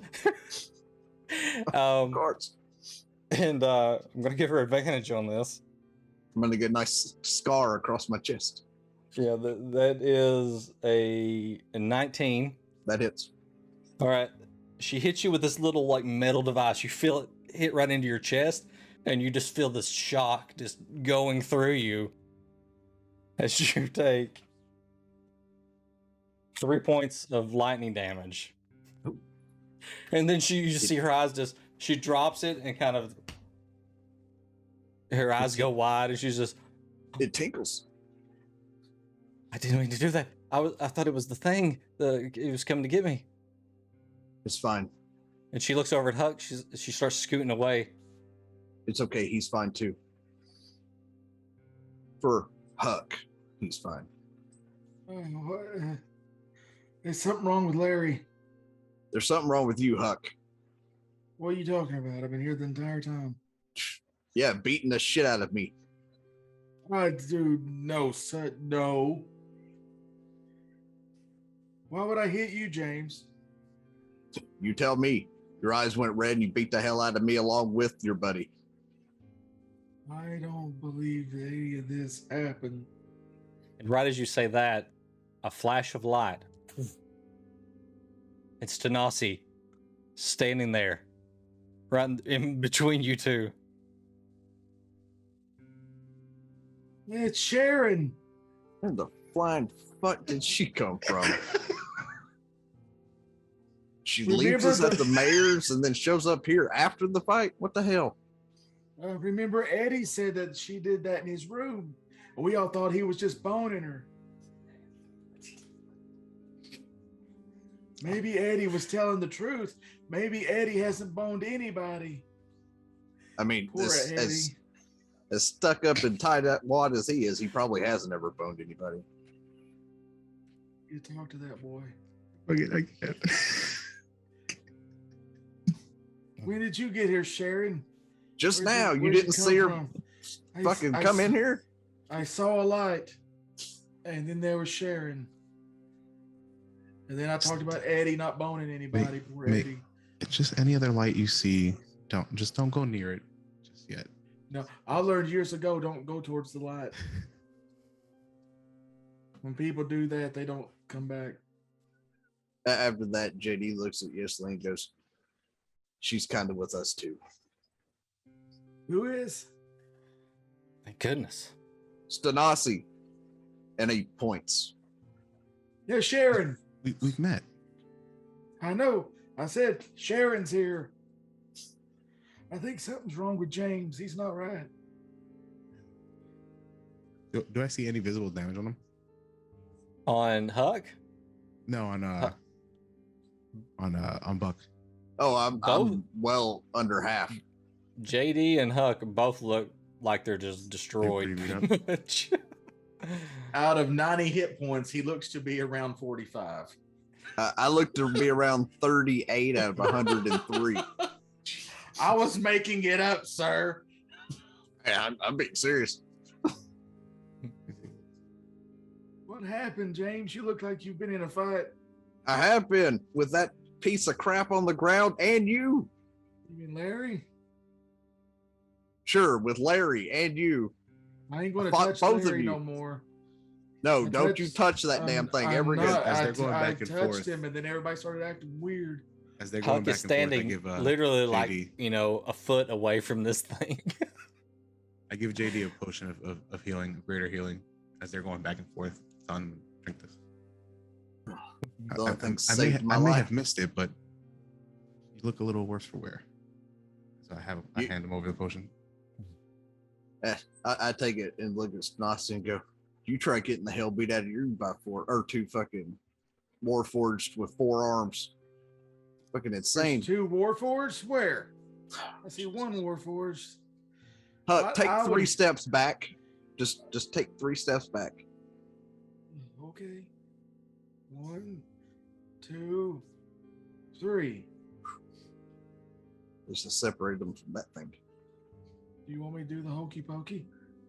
Sure. All right. You turn yourself around. I would have healed you, James, but I'm not that kind of caster. I'm sorry. It's fine. Ashley says, amazingly, you didn't destroy anything except for the Warforged, which I'm okay with. I'm okay with that. I would help you pick him up, but I don't think that's a good idea. No. Yeah, everybody acted weird after that. And I look at her and go, I don't know what that tentacle stuff was that was piecing that one together. I've never seen Huck do that, but the red eye things happened a few times. Red eyes? What? I don't have red eyes. My eyes are I brown. don't know what they could be. I've never seen anything like that in my life. I would figure out a way to dispose of that thing. Yeah. No, poor Larry. I'll have Gomery take care of it. But where the fuck is he at? Why didn't he come back here to help? I'm wondering why this one just teleported in after I about got my ass kicked. A famous man once said, "A wizard is never late." Yeah, but you're a sorcerer, so. The wizard's up. That's right. I'm a wizard. So I never late. I hate to kick you guys out, but I've had enough for the evening. Didn't I promise you something, JD, Yes. or something? And he walks over to the keg. Yeah, take it. I was also wondering about the dust. It is pretty dusty. Roll a persuasion check with advantage, as you just kind of saved her life. So. Hey, also, Larry owed me 5 gold from like a long time ago, and since you have him and he's dead, can you give me the 5 gold? No. That's a 14 Never plus come 6, here again. So dirty 20. Why not? Dirty I thought 20? we got along great. She walks over, keeping her eyes on Huck, and like picks up the bag and takes it over and hands it to you. Here, just take it in him and Hey, James, maybe see come if back you can sometime talk when her- he's not with you. See if you can talk her into giving me my gold later. I'll take care of it, Huck. We need to leave and go meet with the others. Oh yeah, the others. I bet they're really bored without us. And as we go to walk I out am of the there, life of the party. I'm standing between the Warforged and Huck to make sure he doesn't turn around. Bump it. Don't trip on Larry. All right. I think that's a safety violation. And then I look at Stas and go, "We're meeting the others at the end." As you guys go Maybe out, you can fill me in on what happened. you guys see Gomery out in front. He's hiding behind one of the shelves, looking over, peeking at you. I look at him and go, "She's going to beat you." Shit. Damn it. Well, so there's a lot of you got to clean up on aisle 3. He just hangs his head. And you guys kind of exit the shop. So in the meantime, while all that's going on, was anybody doing anything else besides just praying and drinking? Sweet I was praying. Besides getting chocolate wasted. I was drinking, then announcing my love to the entire bar while standing on the table. At some point in time, I probably murmured, "Who needs a fucking family?" So much love and so much hate all at the same time. Oh, and Diz, I didn't add that other greater potion that Stassi gave me. I just pocketed it because in case I needed it later. Gotcha. When she got to the... go ahead. I love it. Just takes the potion and puts it in his bag. Thanks. Doesn't drink. Go ahead. When she gets to the tavern, Kyrie's going up to the bar. She's ordering 2 drinks, and she's gonna tell him just keep them coming. And then she's gonna go plant her ass at a table in a corner with her back to the wall so she can see everything in the room, and she's just gonna start drinking. Okay.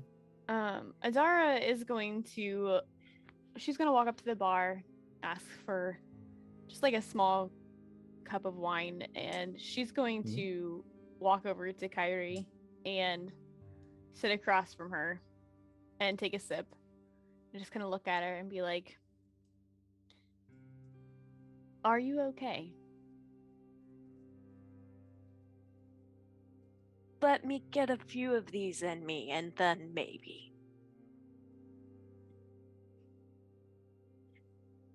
At that point, I'm just gonna summon my mage hand, and I'm gonna shoo it away, and it's gonna just keep bringing drinks to the table for her, so she doesn't have to get back up. I would say, go up to the bar as the last person and drop a platinum and point out the 2 girls, Morwen and myself, and say, "I don't want to see a glass emptied." So, as you continue to drink, and I imagine you guys are drinking fairly quickly here. I'm drinking the one small You're just cup drinking I asked one? for. That's all. Okay. She's just drinking the one small not cup. The bartender keeps trying to fill up your glass. The mage hand keeps going back to the bar with its like open palm. The bartender keeps sitting. He keeps bringing it to Kyrie. Just floats over. Biz, has the thing happened yet? Like, am I wearing the thing yet? Well, as you were, well, since we skipped over it, we'll say that as you're kind of hanging out in the bar, do you do anything or go to? So you're not wearing anything at the moment, so. No, I can't do anything until I have that. I was gonna do something off of what Lady said. Okay. I mean, I didn't know if you had squeezed your hand or anything while you're in the bar here. I probably squeezed it on the way back multiple times, just because I had the disconnect. Well, we kind of skipped over that, so we'll have to say it happens now. You just forgot, and when you get here, oh yeah, and you kind of squeeze your hand, and as you do, I don't know who would notice. Let's see, who else is in there? I won't notice shit. Yeah, you guys are preoccupied over there. We'll say that you're just at the corner of the bar and nobody really kind of notices you. You kind of close your eyes, and as you open them, you're in like this dark space with like just a little bit of liquid on the floor. And no, this isn't Stranger Things. I did this way before I ever saw Stranger Things, a long time ago. It has nothing to do with it. They didn't copy me. I didn't copy them. You didn't say what kind of liquid. I didn't say what type of liquid. Yeah. You feel yourself just in this place, and then all of a sudden you feel like heat at your back, and as you turn around, there's just this flaming like face hovering over you. And hang on 1 second. Let me find my notes here. You see the face that you saw when you had opened the chest, but it's like just a large face with flames coming out of it, and just like very demonic looking. It says, "Yarman." Yeah. And then it goes back down to the same individual that you saw before. The tiefling, just wearing kind of normal looking clothes. And there's just a little bit of smoke that flutters away. Says, "I love doing that." That Did was I scare a cool you? trick. Yeah, that was scary. Yeah. I mean, it was your voice though, so like I knew it was you, and you're not that bad. So like I knew I was safe, but it was scary looking. Well, I guess I had to work on that some. Maybe change the voice a little bit. Yeah, I'll work on it. So, I had a good feeling about you, and I saw what you did. I saw that you defeated those champions. Yeah, that was really weird. They were like run by a holder thingy. Yeah. And, yeah. To be fair, it was, probably early on in their careers. There was like, you're finding them they had one arm behind their back, so,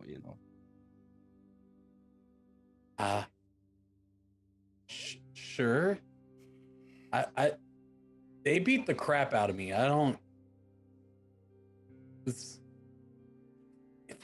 We have this like paladin guy on our team. He's, big, strong, plate mail, shield. He's always like the last one to the front line. I don't know why. You would think like he's got a shield, like he would be in the front line. You shouldn't be so hard on him. He tries really hard, I think. Yeah, it's not like he kept rezzing you the last time we played. You're not here. I know. I'm starting a petition though that I have to play all paladin. all tieflings, even if they're in all tieflings. Yep. He kind of leans over towards you, gets real close. Something familiar about you. Nevertheless, I think you deserve a promotion. I don't know what that means. Am I an employee? I thought we were just friends helping each other. Yeah, but a promotion in friendship? Oh, yeah. Yeah, I do deserve that. That's true. So I kind of gained some power back. I've been having to fight all these crazy monsters here that's trying to kill me, and I really need to get out of here. Yeah, we're going to get you out, too. Yeah. But I'm willing to share some of this power with you, if you're willing. Will it help you? It will help me. It help you too. I don't want you to be stuck here fighting all these creepy things. Although the flame face thing was cool. Yeah, and maybe I can scare some of them off with that. Yeah. But okay. Well, I need to know that you're serious about our friendship, though. Like, you talk to me in my head all the time, and I literally am trying to help you escape a place where you're getting attacked all the time.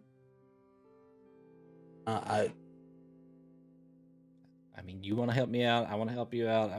This is only a good thing. So, all I need you to do is stick to what you're supposed to be doing in the first place. Okay? You're supposed to be training for this big tournament, right? Yeah. Punching people. Punching people. Food. Yeah. Yeah. Fight. Finding my parents. It's what the monks wanted, right? I mean, it's you're gonna save the world, right, or something. Something like that. Become a god, I think, is what they said. God, yeah. That's a good one. Yep. So all these fights that you need to be getting into, right? You can have all the glory, like everybody can clap and applaud you, and you can be the big bad man. But before you throw any punches, I need you to get them to kind of agree to something. You just all you got to do is kind of grasp their arm, and he kind of grabs your forearm. Like the strength and honor, gladiator, strength and honor. Yeah. And he says, all you got to do is grasp their forearm like this, and say, "If I fall, my power you will be granted, but if you fall, you will serve." All you have to do is get them to agree. Yeah. Sure. Can you grant other people my power? It's just just a technicality. Yeah, don't worry about the words of it. It really doesn't mean anything for you. It's really more in the fine print. And then all you got to do is punch them in the face till you win, right? And never lose. That is what I do best. I do never lose. Never lose. Yeah, I don't. Yeah, I've never lost before. The more you win, the more power you get. Yeah. But okay. Always remember the words. You gotta remember the words, even if they don't agree to it. Just as long as you're grabbing them to say it, I think we'll be solid. Yeah. Okay. If I fall, I get your power. If you fall, you get mine. Not exactly. If I fall, my power you will be granted, but if I fall, you will serve. If I fall, my power you will be granted, but if I fall, you will serve. Yes, you got it. And as he says that, you feel something warm around like your wrist as that he has gripped, and he kind of lets go. And as you look down, you have like a bracelet wrapped around your arm. Oh, is that a friendship bracelet? And as you I say saw that, some of the other kids at the monastery. You're actually back in the bar, and the bread guy standing in front of you. I'm just staring at the bread guy. I was trying to talk to you, and then your eyes were black, and then you were saying friendship. Are we friends now? I don't.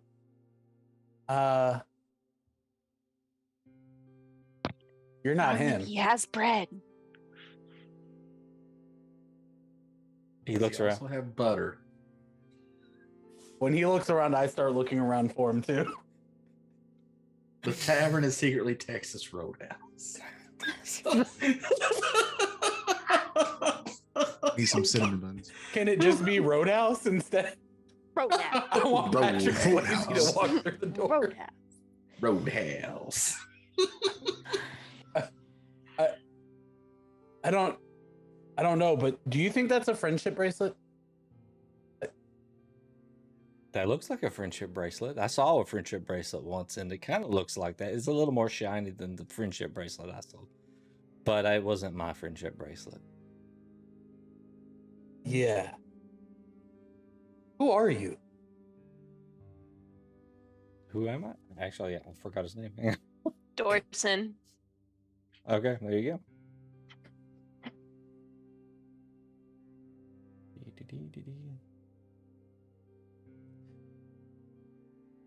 Dorson. If you remember, he has like kind of slick back brown hair that's kind of like in a mullet almost back here in the back, and then this braided mustache that comes down with no beard. Just braided mustache that comes down.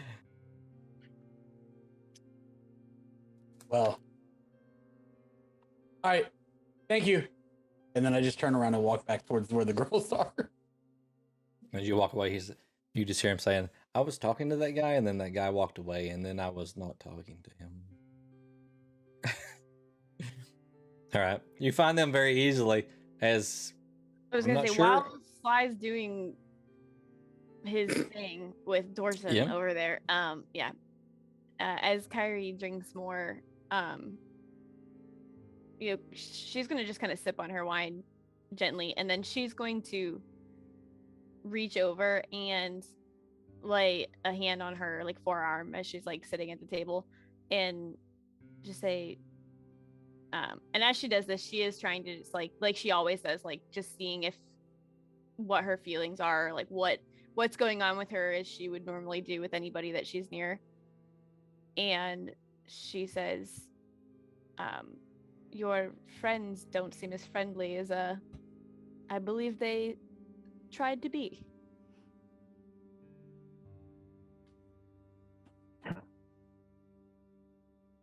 A very long story. Not what I'm telling tonight. In the morning. Not tonight. I think it's important that we understand what we're going up against as we travel. I understand it's going to be hard to talk about something so difficult. I could see it in your eyes when you saw him. The fear. My fear is for my own reasons. And I can tell you, they're not coming for us tonight. So it can wait. Does she feel anything about her?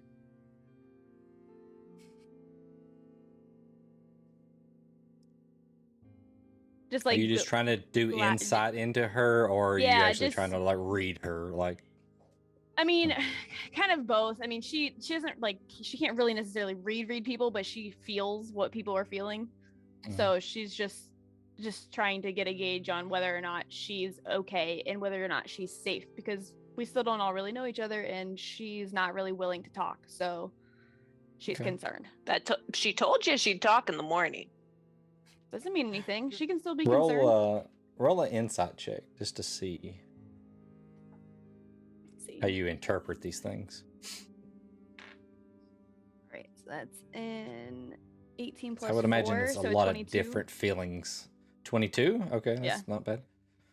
So I think you would detect probably a little bit of fear.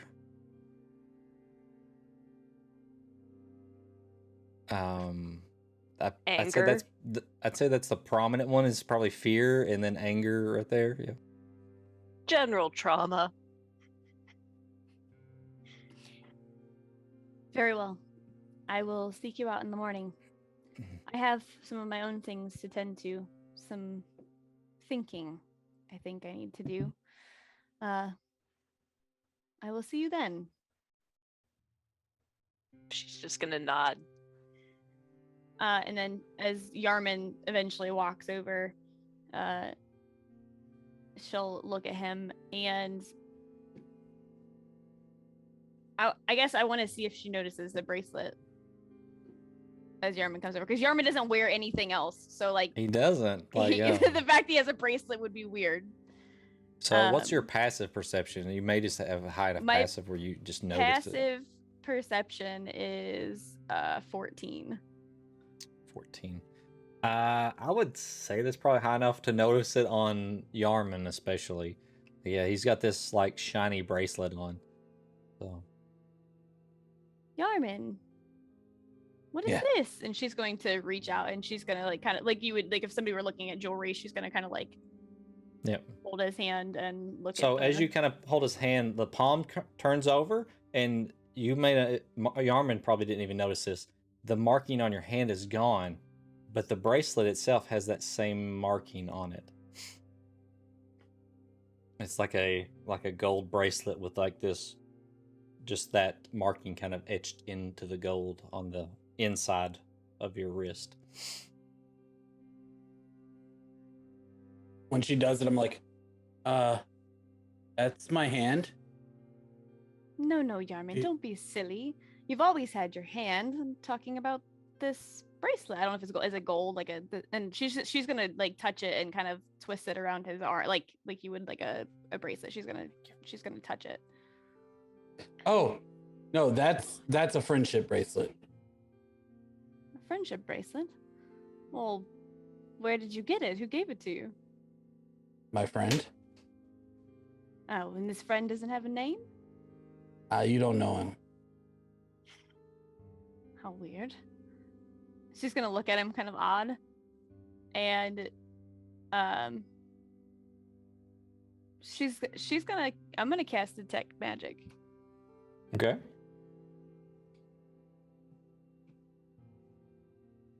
All right. Let me find that real quick. Where are my spells? There we go. So as you cast it, there's a variety of things that kind of light up in the tavern itself. My bracers that are right under the bracelet. Okay. So your bracers are gauntlets, I should say. What were they again? Of they're +1 gauntlets with the spikes on the back end of them. Oh yeah. So yeah, I mean, you have various people in the bar, from your party, so they're kind of lighting up. But you notice that his bracelet has like a yellow aura about it. Do you still have your hand going back and forth? Touching it? No, your mage hand. Oh yes, I do. It's just gonna keep feeding her until she tells it it's done, and then it'll go away. I'm like trying to reach with my other hand and grab one, and I can't get the drinks off of it. So eventually I just look at you with the hand that you're holding, and I go, hand. And a mage hand appears in front of me, and it starts going to get me a drink.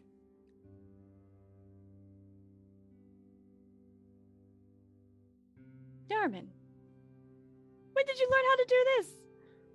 I don't know. I saw that one, and I was trying to call for it to bring me, because she's got all the drinks, and I haven't had one in a little while.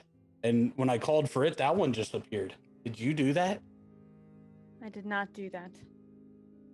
That's weird. You shouldn't do that. Why not? Well, a hand that brings me alcohol? That sounds cool. Well, and she's just gonna kind of roll her eyes a little bit, and then she's... Maybe it's these gloves.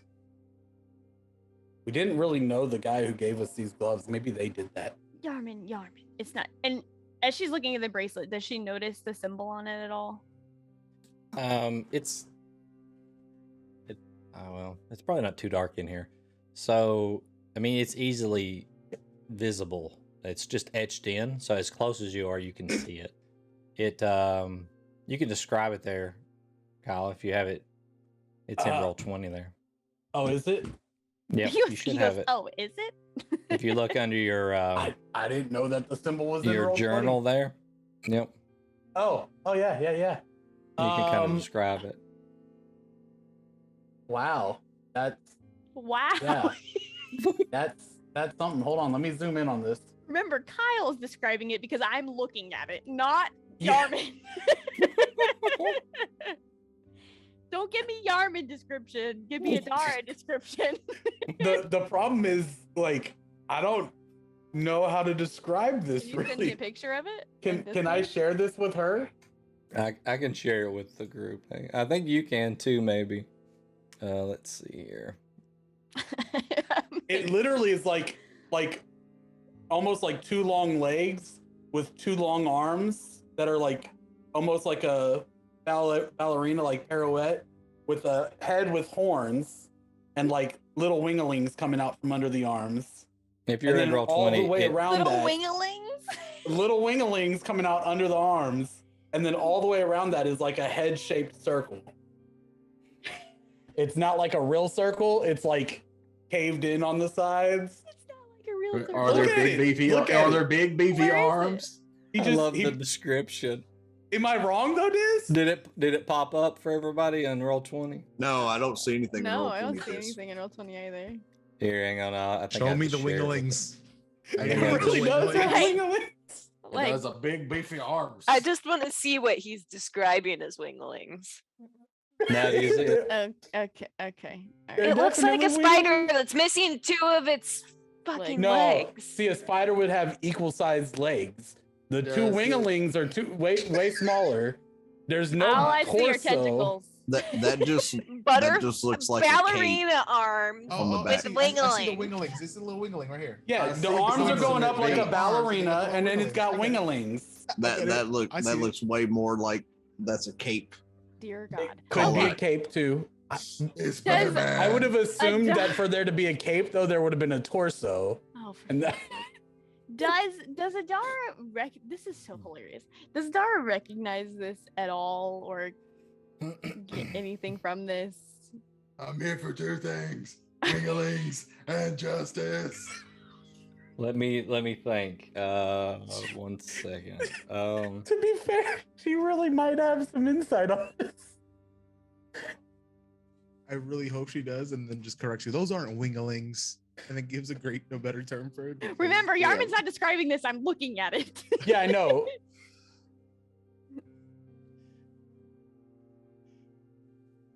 Because if Yarman were Alright. describing this, I would have just walked away by now.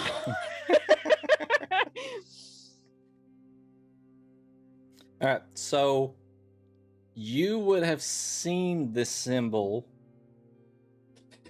She would have had actually, to. just roll an intelligence check to see if you remember seeing it. Now, I like where this is Intelligent. going. I feel since like it's she not has just- to know this. Sly, not Yarman. Sly feels like she has to know this.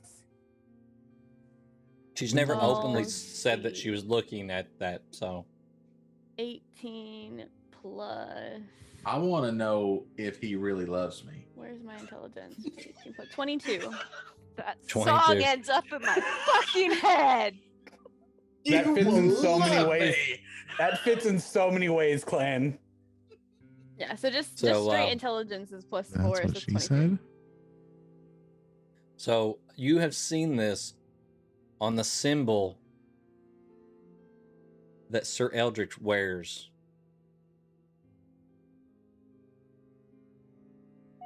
Hmm. Interesting. Are we blood brothers now? She upon like looking at it. I should have known you would have fucked around and figured some way out. So If you're I've gonna seen fuck this in around, what you're going to find out. Clan wears, and I don't have any kind of like historical knowledge about it or anything like that. Like I've just seen it on Clan. Okay. No, this is something that's just you've probably heard of the churches devoted to Sir Eldrich's religion, but they're more to the south, and that you Okay. just it was smaller, and you just don't know much about it. Size don't matter.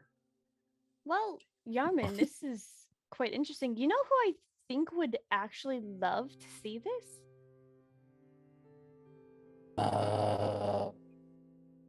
No. I think that I've seen somebody have a friendship bracelet similar to this. Let's see. Oh yeah. Sir Eldrick. Sir Eldrick doesn't have friends. Well, I'm his friend. You're the first. Well, everybody's got to have one, right? And she's going to kind of wrap her arm like around his and be like, "We should go check on him anyways. Do you want to come with me?" Sure. And I like snap and have the mage hand really quickly bring me another drink. And As you I'm guys going are to- walking, are you guys walking up? Yes. Okay. To Sir Eldrick. As you guys are walking up, the door opens up, and JD and Huck and Stanasi come in. So right before we get in, Diz, JD's gonna pull the potion out, look at Sanasi, and go, "You can keep this. You may need it more than I do." Okay. And then we walk in. And I Hey look guys, I bloody as found shit. Sharon. You just beat the hell back. All right, the door comes open and they come in. I feel like I'm kind of plastered at this point, so I wouldn't even be trying to hide it. I'd be like, JD, JD. And the mage hand would be running a drink to JD. Yeah, the mage hand's just kind of swerving back and forth. So spilling almost all of it before it gets there. Roll a dexterity saving throw, JD, as the hand stops abruptly. Oh, this is gonna be good. Let's see. It was a nice like sipping glass of scotch, and now it's got that's a shot 12 left in it. That's a 12. Oh yeah, okay. So I catch you with my face. It hits you in the face. Bing! Splashes what's left of the scotch on you. And it burns a little bit as it goes through the wounds on your face. Adara hasn't taught me how to stop it yet. At that point, JD just kind of takes his, bandana off, wipes his face, pulls his flask out, and takes a drink of this family's brew, and it's like, who the fuck gave him magic? Do I hear that? Apparently, yeah, Sir Eldrick did. Oh, I said it loud. JD was not quiet about that comment. So as she's walking upstairs, she's gonna kind of look over her shoulder and be like, "It's an excellent question," and she's gonna continue to like somewhat lead him up the stairs. My drunk ass literally turns around and goes, "Apparently, Sir Eldrick." That's what she thinks. She's just gonna keep walking. Like she's just gonna ignore whatever Yarman says because he's drunk, and is gonna. I've got magic too. Yes, did Sir Eldrick give it to you? Maybe. And with them have that talk, JD's gonna turn around, look at Huck, and go, "Take your ass to your bed." Who, me? Yes, you. Oh. I do not want to have to deal with you anymore tonight. Oh, what did I do? This and this and this. No, that was not me. That was clearly Larry. No, he did all the rest of it. I don't believe you. But I'm old and tired anyway. I'm gonna go to bed. Wake me up when there's breakfast. Oh, I'll come get you. Okay. That's a nice bracelet. I'm like halfway up the stairs. Thanks, Huck. Maybe. I'm just like, she's got my arm as she's walking. I think you're muted. You're muted, lady. I was gonna say, I'm still dragging him to Sir Eldridge. Like, I'm kind of like, come on. But we could be drinking with them. We can totally drink more after we ask Sir Eldrick some questions. How about this? Like me, though. I'll get you more. Sir Eldrick doesn't like me. It's fine. And she, as they approach the door, she's gonna. And I kicked his ass, and he's hated me ever since. She's just gonna like shush him. She's gonna be like. Are both of your mage hands following you? No, mine's still with Ellen, like running drinks. Okay. It's there until she's done with it. We're not going to talk about how many empty or until it goes cups away. are on the table in front of her. She's got like a tower. She may actually try stacking them. Adara's gonna lightly like just knock on Sir Eldrick's door. I'll open the door. Hello? Sorry to bother your prayer. I know you were trying to relax, but I have something slightly important that we should talk to you about. And then she's gonna kind of wave. She's gonna kind of like grab Yarman's arm and kind of like wave it in front of him. Like, looks like Yarman found a friendship bracelet. And she's gonna kind of like wink at him a little bit, like friendship bracelet. Yeah, my friend gave it to me. Okay, well, come in. And I'm gonna kind of like shove Yarman in, and I'm gonna close the door. Okay. Ooh, I'm not used to secret talks. I'm just holding my hand out. Yeah, He held Yarman his hand out with the bracelet. Something. Oh, I guess you want me to look at this, huh? I think it might seem familiar to you.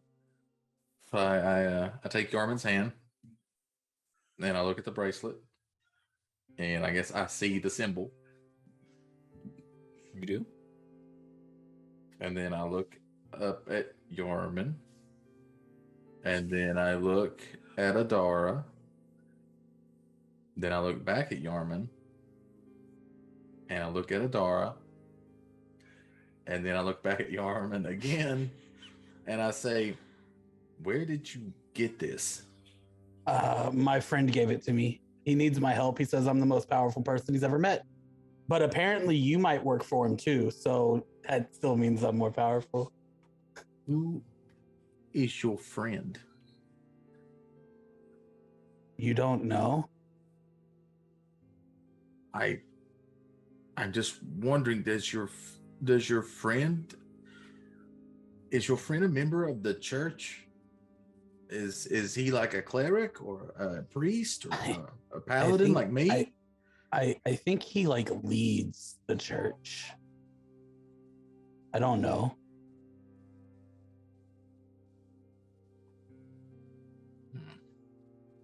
The high priest would not be here. See, your symbol on your bracelet, and then I take my symbol out, looks a lot like mine. Yeah, but it can't be the same because you say that you pray to like Arnwind or I don't know. And where is the name of my god? Yeah, and that's not even the name of the guy who gave it to me.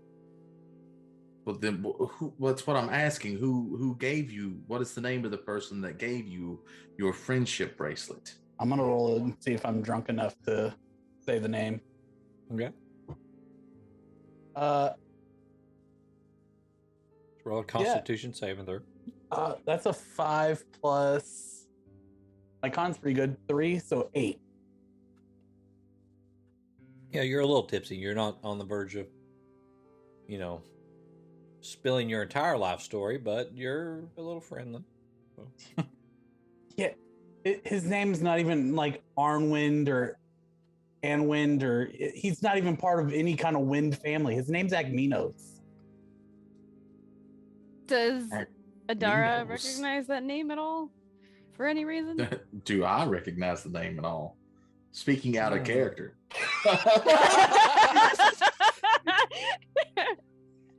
I recognize it out of character. Clan Diesel does. Also, out of character, Clan Diesel is mad that Clan Diesel doesn't play this guy. And I'm starting a petition. You would have. One signature. You would have when you were on the other side of the table. All right. When you were Cody in. Then tonight I'm killing my paladin. All right. You can just be the voice in my head for the rest of the campaign. Yep. Oh God, that's a terrible idea. And you will love it. I will. Okay, so Clan is my second favorite character of all time. All right. Does Clan the does. paladin know? Oh, yeah, I'm sorry. So I don't think that he does. I think we've talked about this before. He doesn't know the name. Let's see.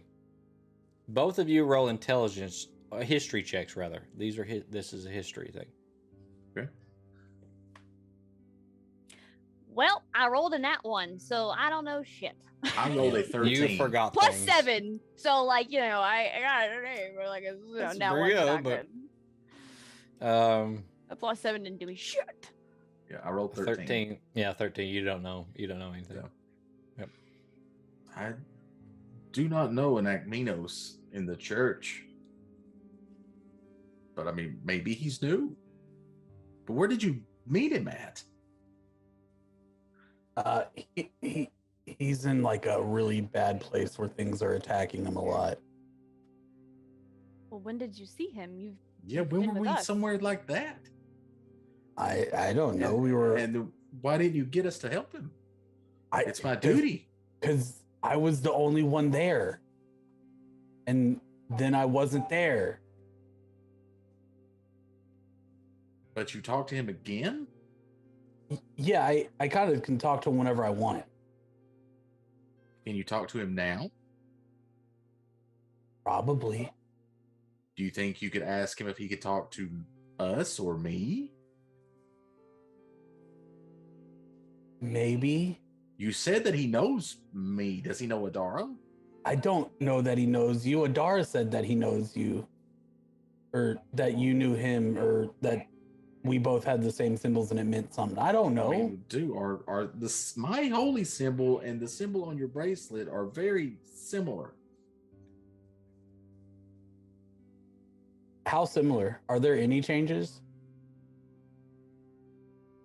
It Like looks if I look at his the same symbol. Yeah. I don't know. Let me try something. Okay, while you do that, I'm going to speak to Adara. Okay. Adara, what the hell is going on? I'm honestly not sure. I was trying to speak with Kyrie. I know that that's a situation we've got to figure out at some point. Oh yeah, her and the pirates, yeah. Yeah, not so great of friends, I'm assuming, but Well, she's not pirates really wanting to are talk. bad. At the moment, but I definitely sense a great deal of fear when we saw them.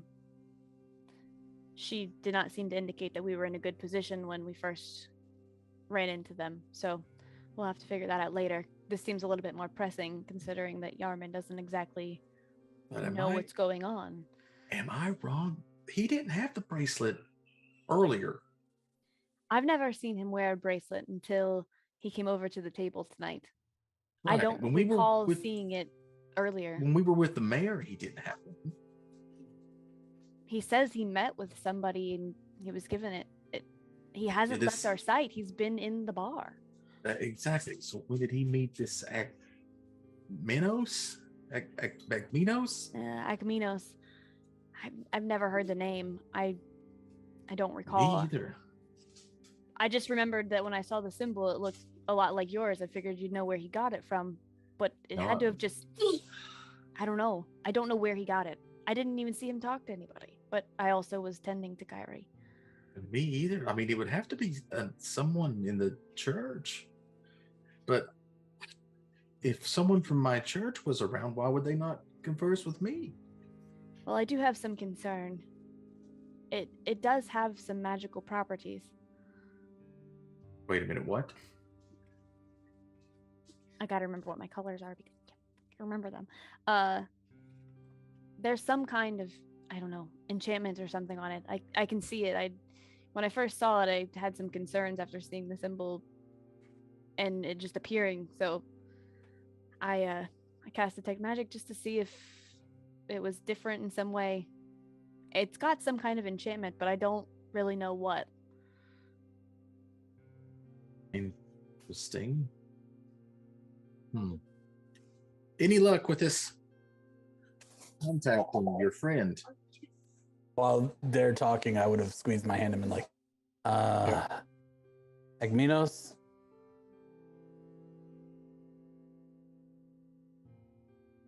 Nothing? Nope. No reply. That's weird. Do we see him squeeze his hand? You squeeze your hand and you close your eyes and there's nothing. You kind of stomp your feet like to see if there's any water on the ground. You go, look, no. You open your eyes and you're still in the room. That's weird. I've always been able to talk to him by just squeezing my hand. That's I'm gonna look over at Sir Eldrick and be like, you mean like you talk to him, is it like in your mind? Yeah, like when you do it. I reach down and grab the I assume it's like a charm bracelet. And there's like a little charm with the fucking like I don't know how that symbol would just be on a bracelet itself, right? Like sure. No, it's like the old people ones where it's got the chain and then it's got like the flat piece with the hospital thing. That's what I was thinking. Oh, it's a life alert whatever bracelet. it is. I reach up and try to snap bracelets. I reach up and try to touch the symbol. If found, please return to Akminos. And go, Akminos? As you touch the symbol, you guys see him. Just his head goes back slightly, and his eyes go completely black. Behind me, Adara. And She's Yarman, obviously just gonna be like, you touch down in this, you know, the little bit of water with the darkness all around. But nothing's there but you. Agminos. Hello? And you hear behind you. What do you need, Yarman? Oh shit! You scared the fuck out of me. My friends noticed that I had a bracelet, and one of them wears the same symbol that's on my bracelet. The paladin that you told me I should be nicer to him, that he was probably trying really hard. And he wears the same symbol that I wear. Do you know about that? Trying hard, try hard. You know, sometimes I get these words mixed up. So, you should be nice to him, though. He's a good guy. Does he work for you too? No, I mean, what's my name? Akminos, right? He said Andwin. Andwin? I don't know, an Andwin.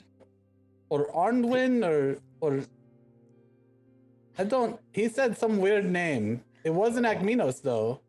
Obviously, but he said he's part of the church, and that symbol represents his church. And he looks around. We're not in a church. I mean, we were in a church or something that one time we talked, but yeah. I'm not the church going type. So yeah. I think you got me mixed up with some other thing. What? Why does he have the same symbol as you? Oh, that. I don't know. You think somebody stole my symbol? I think so. I think they're really bad people. I think so. I don't think they're that bad of people, but definitely shouldn't be using my symbol like that. I don't think. No, actually, strike that. Let them use it. It's probably good for them. It probably boosts their morale. I mean, it's a really cool symbol, right? So it is a really cool symbol. oh god, here we go. Yep. Can I fuck with him? Absolutely. Perfect. 100%. Yes. Okay, cool. Does it help you if I fuck with him? If you can get more people to kind of be like him and do his thing where he like prays to that, what is it called? And Wanda? Yeah, something like. And so you want me to help him get more people while doing my thing? Yeah, you could. I mean, it wouldn't hurt, right? It's because there's a lot of people who probably need some self-esteem and some, you know, if you get them to do that, you know, with he probably does like the praying thing. And he does all the time. Yeah, all the time. Yeah, yeah. Help him do that. Yeah, yeah. Don't make fun of him because he's probably been made fun of all of his life. So don't make fun of. Can I tell him like you work with his god and like I'm the more powerful one? Sure. Yeah.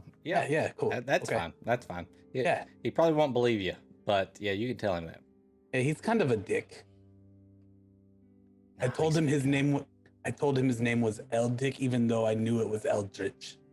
Or I don't know his name. It's something like Eldick though, so I just call him Eldick. You punched anybody in the face lately? No, but I can punch him. I think he helps. I don't know how long it's been here, but it's only been like 30 minutes out there. Yeah. Well, I mean, if you think you can take him, but you know, you probably have all those other people to deal with. So yeah, probably don't punch him. It probably go bad for you. All right. Well, other people though. Other people. Punch other people. Strong people. Strong people. Yes. Okay. I can do that. I'm good at punching. Okay. All right. I've got other things to do. I can't just sit around here and be like, oh, hey, Armin, what's going on? Yeah. There's probably a monster chewing on my leg right now. Well, you should stop that. Okay. Yeah. I'm going to go do that. All right. See ya. And he kind of hits you in the forehead. You go back to the room. I like snap back. Oh shit! That was very weird. So Agamino said that he can't talk to you because you're not that special, but that he works closely with your god. So that I should help you find more followers for your god to pray to him, because your god is apparently a really nice guy. But he did nice. But he did say that I was more powerful than you, but I should help you because I'm more powerful. Okay. So we're supposed to help you find more people to worship. What was his name? Andwin? And Weir. And Weir. No, not Ann Weir. Is it a girl? Is her first name Ann? No. You said Ann Weir. It's A-N, like an apple. Oh, okay. So it's Ann Weir? A-N. Perfect. I don't really care, but I'm supposed to help you. Can I do an insight check to see if I get any like weird vibes off of what he just like pretty much spewed out from the supposed Agmino? Even if you roll on that one, you should get it. Yes. Yeah, roll an insight check. Do I get a roll deception or persuasion? Well, I guess you're only tipsy. Yeah, you can roll deception. You heard it you here, did chat. say you were a little tipsy, so we'll do it with disadvantage because you're. But because of the bracelet, always have advantage. There you go. So it's a straight roll. Yarman is a Decepticon. 18 total. Yeah, no, that's gonna beat mine. He seems to. You think he believes what he's saying, at least. I don't know if you believe it, but you believe that he believes it. Yes, he told me I wasn't supposed to be mean to you anymore, that I have to be nice to you because we're working together now. He said that you were a good guy. I would hope that I'm perceived as a good guy. In Sir Eldric's head, he's gonna hear Adara's voice, and she says, "Something still seems off. Yarman doesn't normally know what's going on to begin with. In this world, it's his eyes. I just don't know if I trust whether we're getting all the information." That was freaky. I will answer back. I don't know if she can read my no, I hear me back. You can't answer me back, but she's just like expressing her concern without really doing so in front of Yarman. I kind of touch Yarman. I go, "Are you feeling okay now?" I feel fine, and I touch him back. Okay. Is this how they do it? Is this what they do in your church? No, but you kind of went all weird, and we were concerned that you were not feeling well. No, I feel fine. I feel great. Other than just out of curiosity, because I'm only asking just to know. Other than like me doing detect magic and looking at the bracelet, is there anything else I can do to see if there's like maybe like what the enchantment is, or like would I be able to tell, or do we need to like? The only way you could do that was if you have the identify spell. You could try to identify it. Just checking. I thought that was right, but I couldn't remember.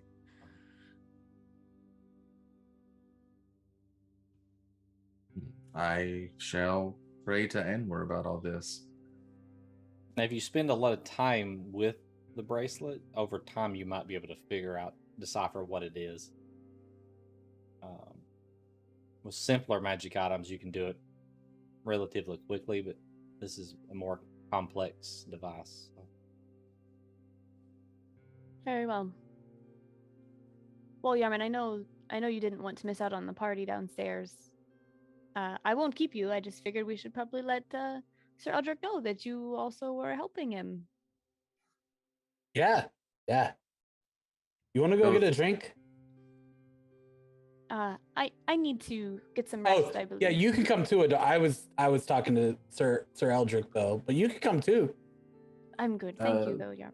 Sure, I will get a drink with you, Yarvin. Eldrick's got to teach me all the ways that I can help him with Anweir. You got it. Good job. Yeah. And as they, I'm assuming you guys are going back downstairs, she's going to walk to her room and she's going to close the door to kind of like shut in for the night, but she's going to kind of sit down on the floor and kind of like cross her legs, and she's going to kind of close her eyes and kind of flash back to what the mayor had said to her when he looked at her about I can't remember exactly the words because I'm so tired, but that I needed to look into my past. So she starts kind of just running through like her life, what she's done, what that could mean. You know, he mentioned that she couldn't see and she's still searching for what's happening. So she's just running through anything that could be maybe a clue to what he was talking about. And she's just kind of meditating and thinking. As you're going through that, there's nothing that jumps out at you that you think of like anything bad happening to you. You know, over the years you've advised the king about a number of different things, but usually most of those go on the positive side for you. You know, you feel like you help prevent conflict and stuff like that a lot of times. So nothing comes to you right off on that one. Yeah, she's just gonna do that, and then eventually she'll probably wander to sleep. So, as you go to sleep, okay, you're kind of thinking about this a lot, about your past and stuff. As you lay down, focused still in on that, you kind of let your mind drift at that point. Instead of it being focused, you're just opening yourself out, and a new vision comes to you, which is odd because you're used to seeing the same thing over and over and over. You're in a long, dark stone hallway, where as far as you can see, there are large metal doors on either side of the hallway. So they just go as far as you can see into the darkness, in front of you and behind you. An echo of a sound far into the darkness startles you. It sounds like an ogre or something, just guttural. You just let out like a deep breath. Just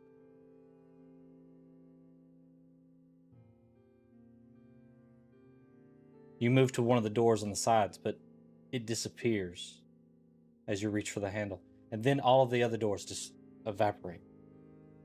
The tunnel kind of closes, or the hallway closes in on you like it's a tunnel, and you feel yourself drawn to one end of it. The sound repeats itself. A deep breath as you feel pulled toward it. As you walk, the sound grows louder and louder as the darkness melts away. Finally, you see at the end of this long hallway, there's one set of double doors remaining. The sound grows louder and more frequent as you reach your hand towards the door. As your finger touches the door handle, the doors fly open. Everything grows quiet as the darkness behind the door penetrates into the hallway around you. A single horizontal line of red and orange appears, just off in the distance. The breathing sound continues. a wave of heat rushes past you. More lines appear, forming what looks to be kind of like a large face. The lines go brighter as one last breath washes over you, and then darkness.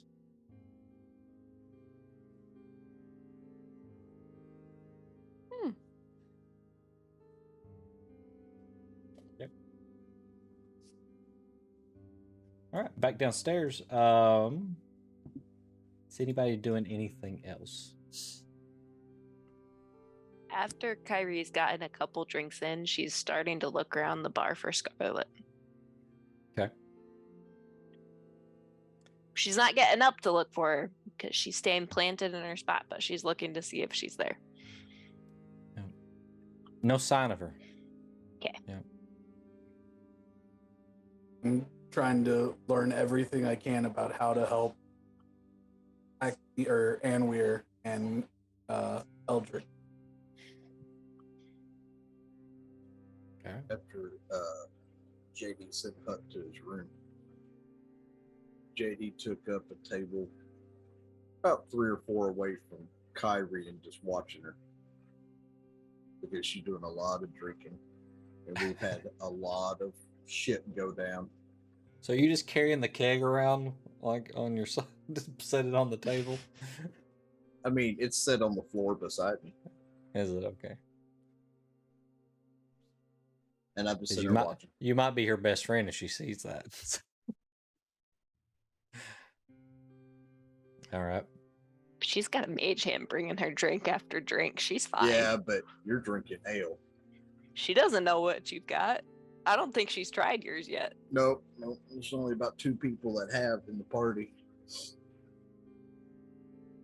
But JD's just kind of sitting there watching her. Okay, as you're sitting there watching her, you don't notice it, but you hear the chair at one of the chairs at your tables kind of make a rubbing noise on the floor as someone sits down.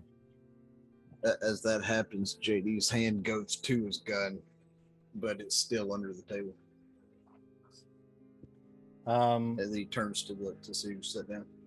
As you turn around, you see a dwarven lady with like long white hair, kind of brushed back. She has darker skin, kind of like a little scar across her right cheek. She wears all kinds of jewelry on her ears, and she has a necklace and some in her hair. She wears like these very like elegant robes, especially for this town, which is kind of a poorer town that you would think.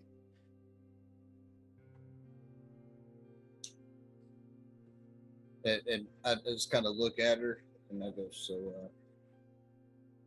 you the one that the captain sent? I don't know about the captain, but I've heard some rumors of your group in town. You're said to be adventurers. We are. At that point, when she says that, and it's not the one that he should have been expecting, he takes his hand off his gun, but keeps it under the table. His hand under the table. My name is Brillowin. It's what? Brillowin. It's Brillewin.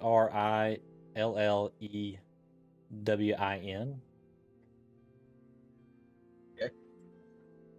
All right. Hang on 1 second. I think I have another sheet here on this.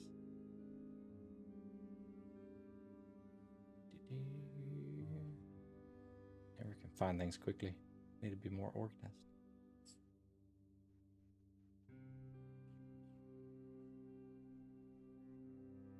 I think it's over here. She says, I am the main cleric at the Spires of the Morning, the chapel. You may have noticed it when you came into town. Yes, that's it.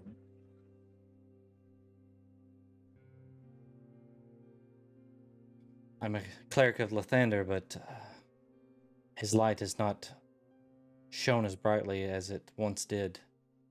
We have problems that I've tried to hire other people to handle, but none have been able to. They usually come back very injured and some not right in the head anymore. I thought since your team seemed to be more professional adventurers, maybe you could have better luck.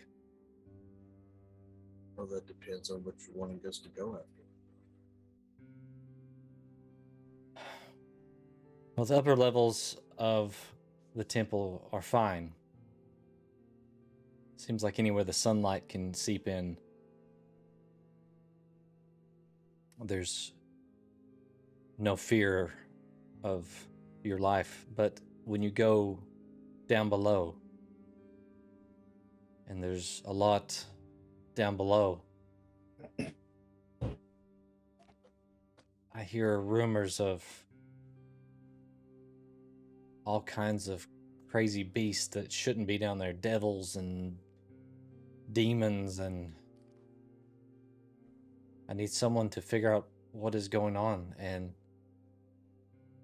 exorcise these demons or get rid of them before they no longer fear the sunlight and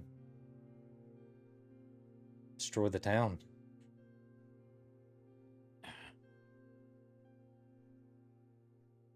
Do you know when this first started happening in the temple? It was about probably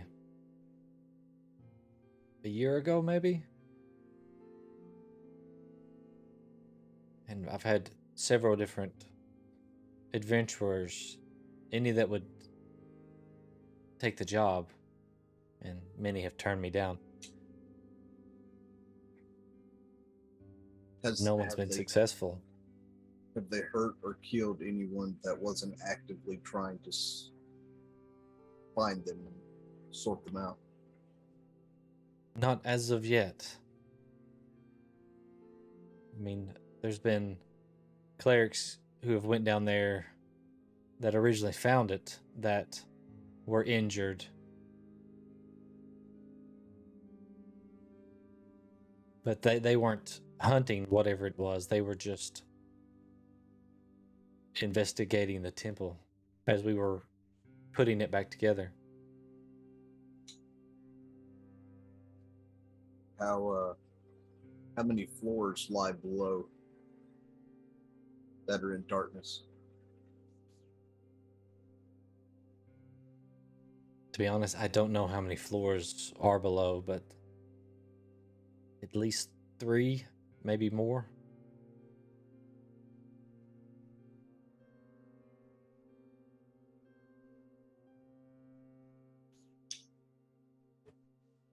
Do you know what if the temple was built on anything demonic or sorcery related that could have caused the demons to be drawn to it?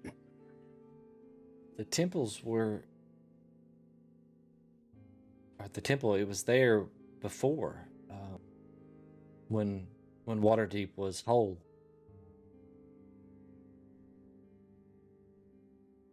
I don't think that it was built on, any type of sites that were demonic.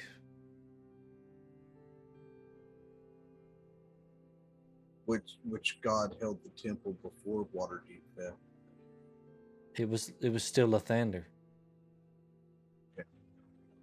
It was the main church for Lathander.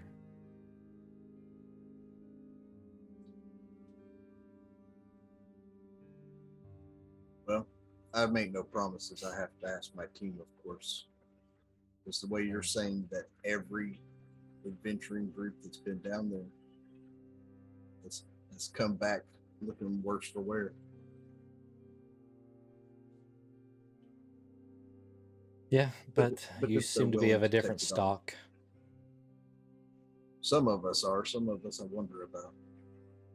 like my companion that I had to deal with tonight.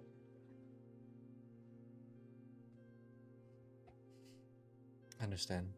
I will leave you to your evening of drinking, and you can find me at the temple tomorrow if you desire to take on the task. Very well. I will definitely relay the information to my partner. May the sun shine on you. And she stands, pushes the chair in, and you can tell she feels, awkward in this tavern type of setting, and kind of makes her way to the door and leaves.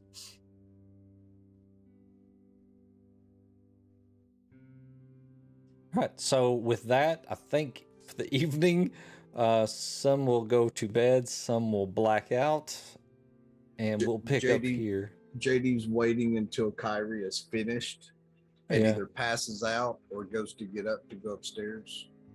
Takes her to make sure that she's not left down here to get completely robbed or taken, since they've already tried that Unless somebody once. stops her, she's just still going. At some until point, someone cuts her off. At some point, how long does Mage Hand last? Because it'll stop eventually. Mage Hand doesn't last super long, I don't think. It's like a minute. Like it's going back for it eventually just dies. Yeah. No. It's just rushing you drinks as fast as it possibly can. Eventually, she passes out and can't cast it again. At some point during mine and Sir Eldrick's conversation, we're trying to become friends. That way I can help him. I'm telling him all the stories of the great elves of the past. And I'm telling him about, Sir Robin of the Emerald Hood and all of his archery skills. And I'm mimicking it out. And as I'm mimicking it out, I turn and look at him like I'm holding a bow. And this very ornate elven bow just appears in my hands. And then I drop it. I'm like, the fuck was... What did you do? That's a really nice... I don't know. Okay. And then I pick it up and I look at his... That's a nice bow. Where did it... That's Arwen. That's Arwen. And I'm fucking drunk. Does your guy do this? He's never made a weapon magically appear in my hand, but I've also not asked. He didn't give me a friendship bracelet. Is that happening downstairs in the tavern? Yeah. Yeah, they're down there. So when he drops the bow, does JD hear and see what the hell happened? Yeah, probably you'd hear clank on the floor, yeah. Clank. And then I pick it up and I'm like, the daughter said I was magical now. And I make it disappear. And then I make it reappear in my hand. I look at Eldrick and go, that's fucking cool. That is one way to put it, yes. Kudos to you for getting a magic bow. You say Anwir's never given you a magic bow? No. I'm sure it'll happen sometime. You're a really nice guy. Well, thank you. One day when I'm as powerful as you, maybe I'll get a magic sword or something. It will probably happen. I'll put in a good word. Agminos and Anwir are apparently like these. Apparently. Then I make it disappear again. And then I make it reappear. I just do that a couple times and then I make it disappear and I let it stay gone. All right. If there is nothing else, then all of you if she's through drinking, JD takes Kyrie at least to her room. Right. Yeah, at some point she'll either give up or someone will cut her off or she will pass out. So die of alcohol poisoning. If she's not passed out, she's gonna try to booby trap her room or at least stack the cups by the door she did last time. Okay. And JD hears a bunch of clank, clank, clank, clank as she like trips over everything and hits the door because she's too drunk to stack. And he just shakes his head and walks away. Like at least she's in her room. I've done my part. All right. So with that, we will pick up here 2 weeks from tonight to be the 23rd. Wait, And- shit! Yep. I'm not here for that session. Yep. No. That means we all get to decide what Ellen gets to say to us when No! she's not here. If I play your character's speaking with a pirate voice. Fuck. An Irish pirate clan. Now I've got to figure And this goats. out. Because I at least want to give my own explanation here. Motherfucker. Right I out was what you not would planning say, on having to do this. Thanks, Diz. and we'll read it.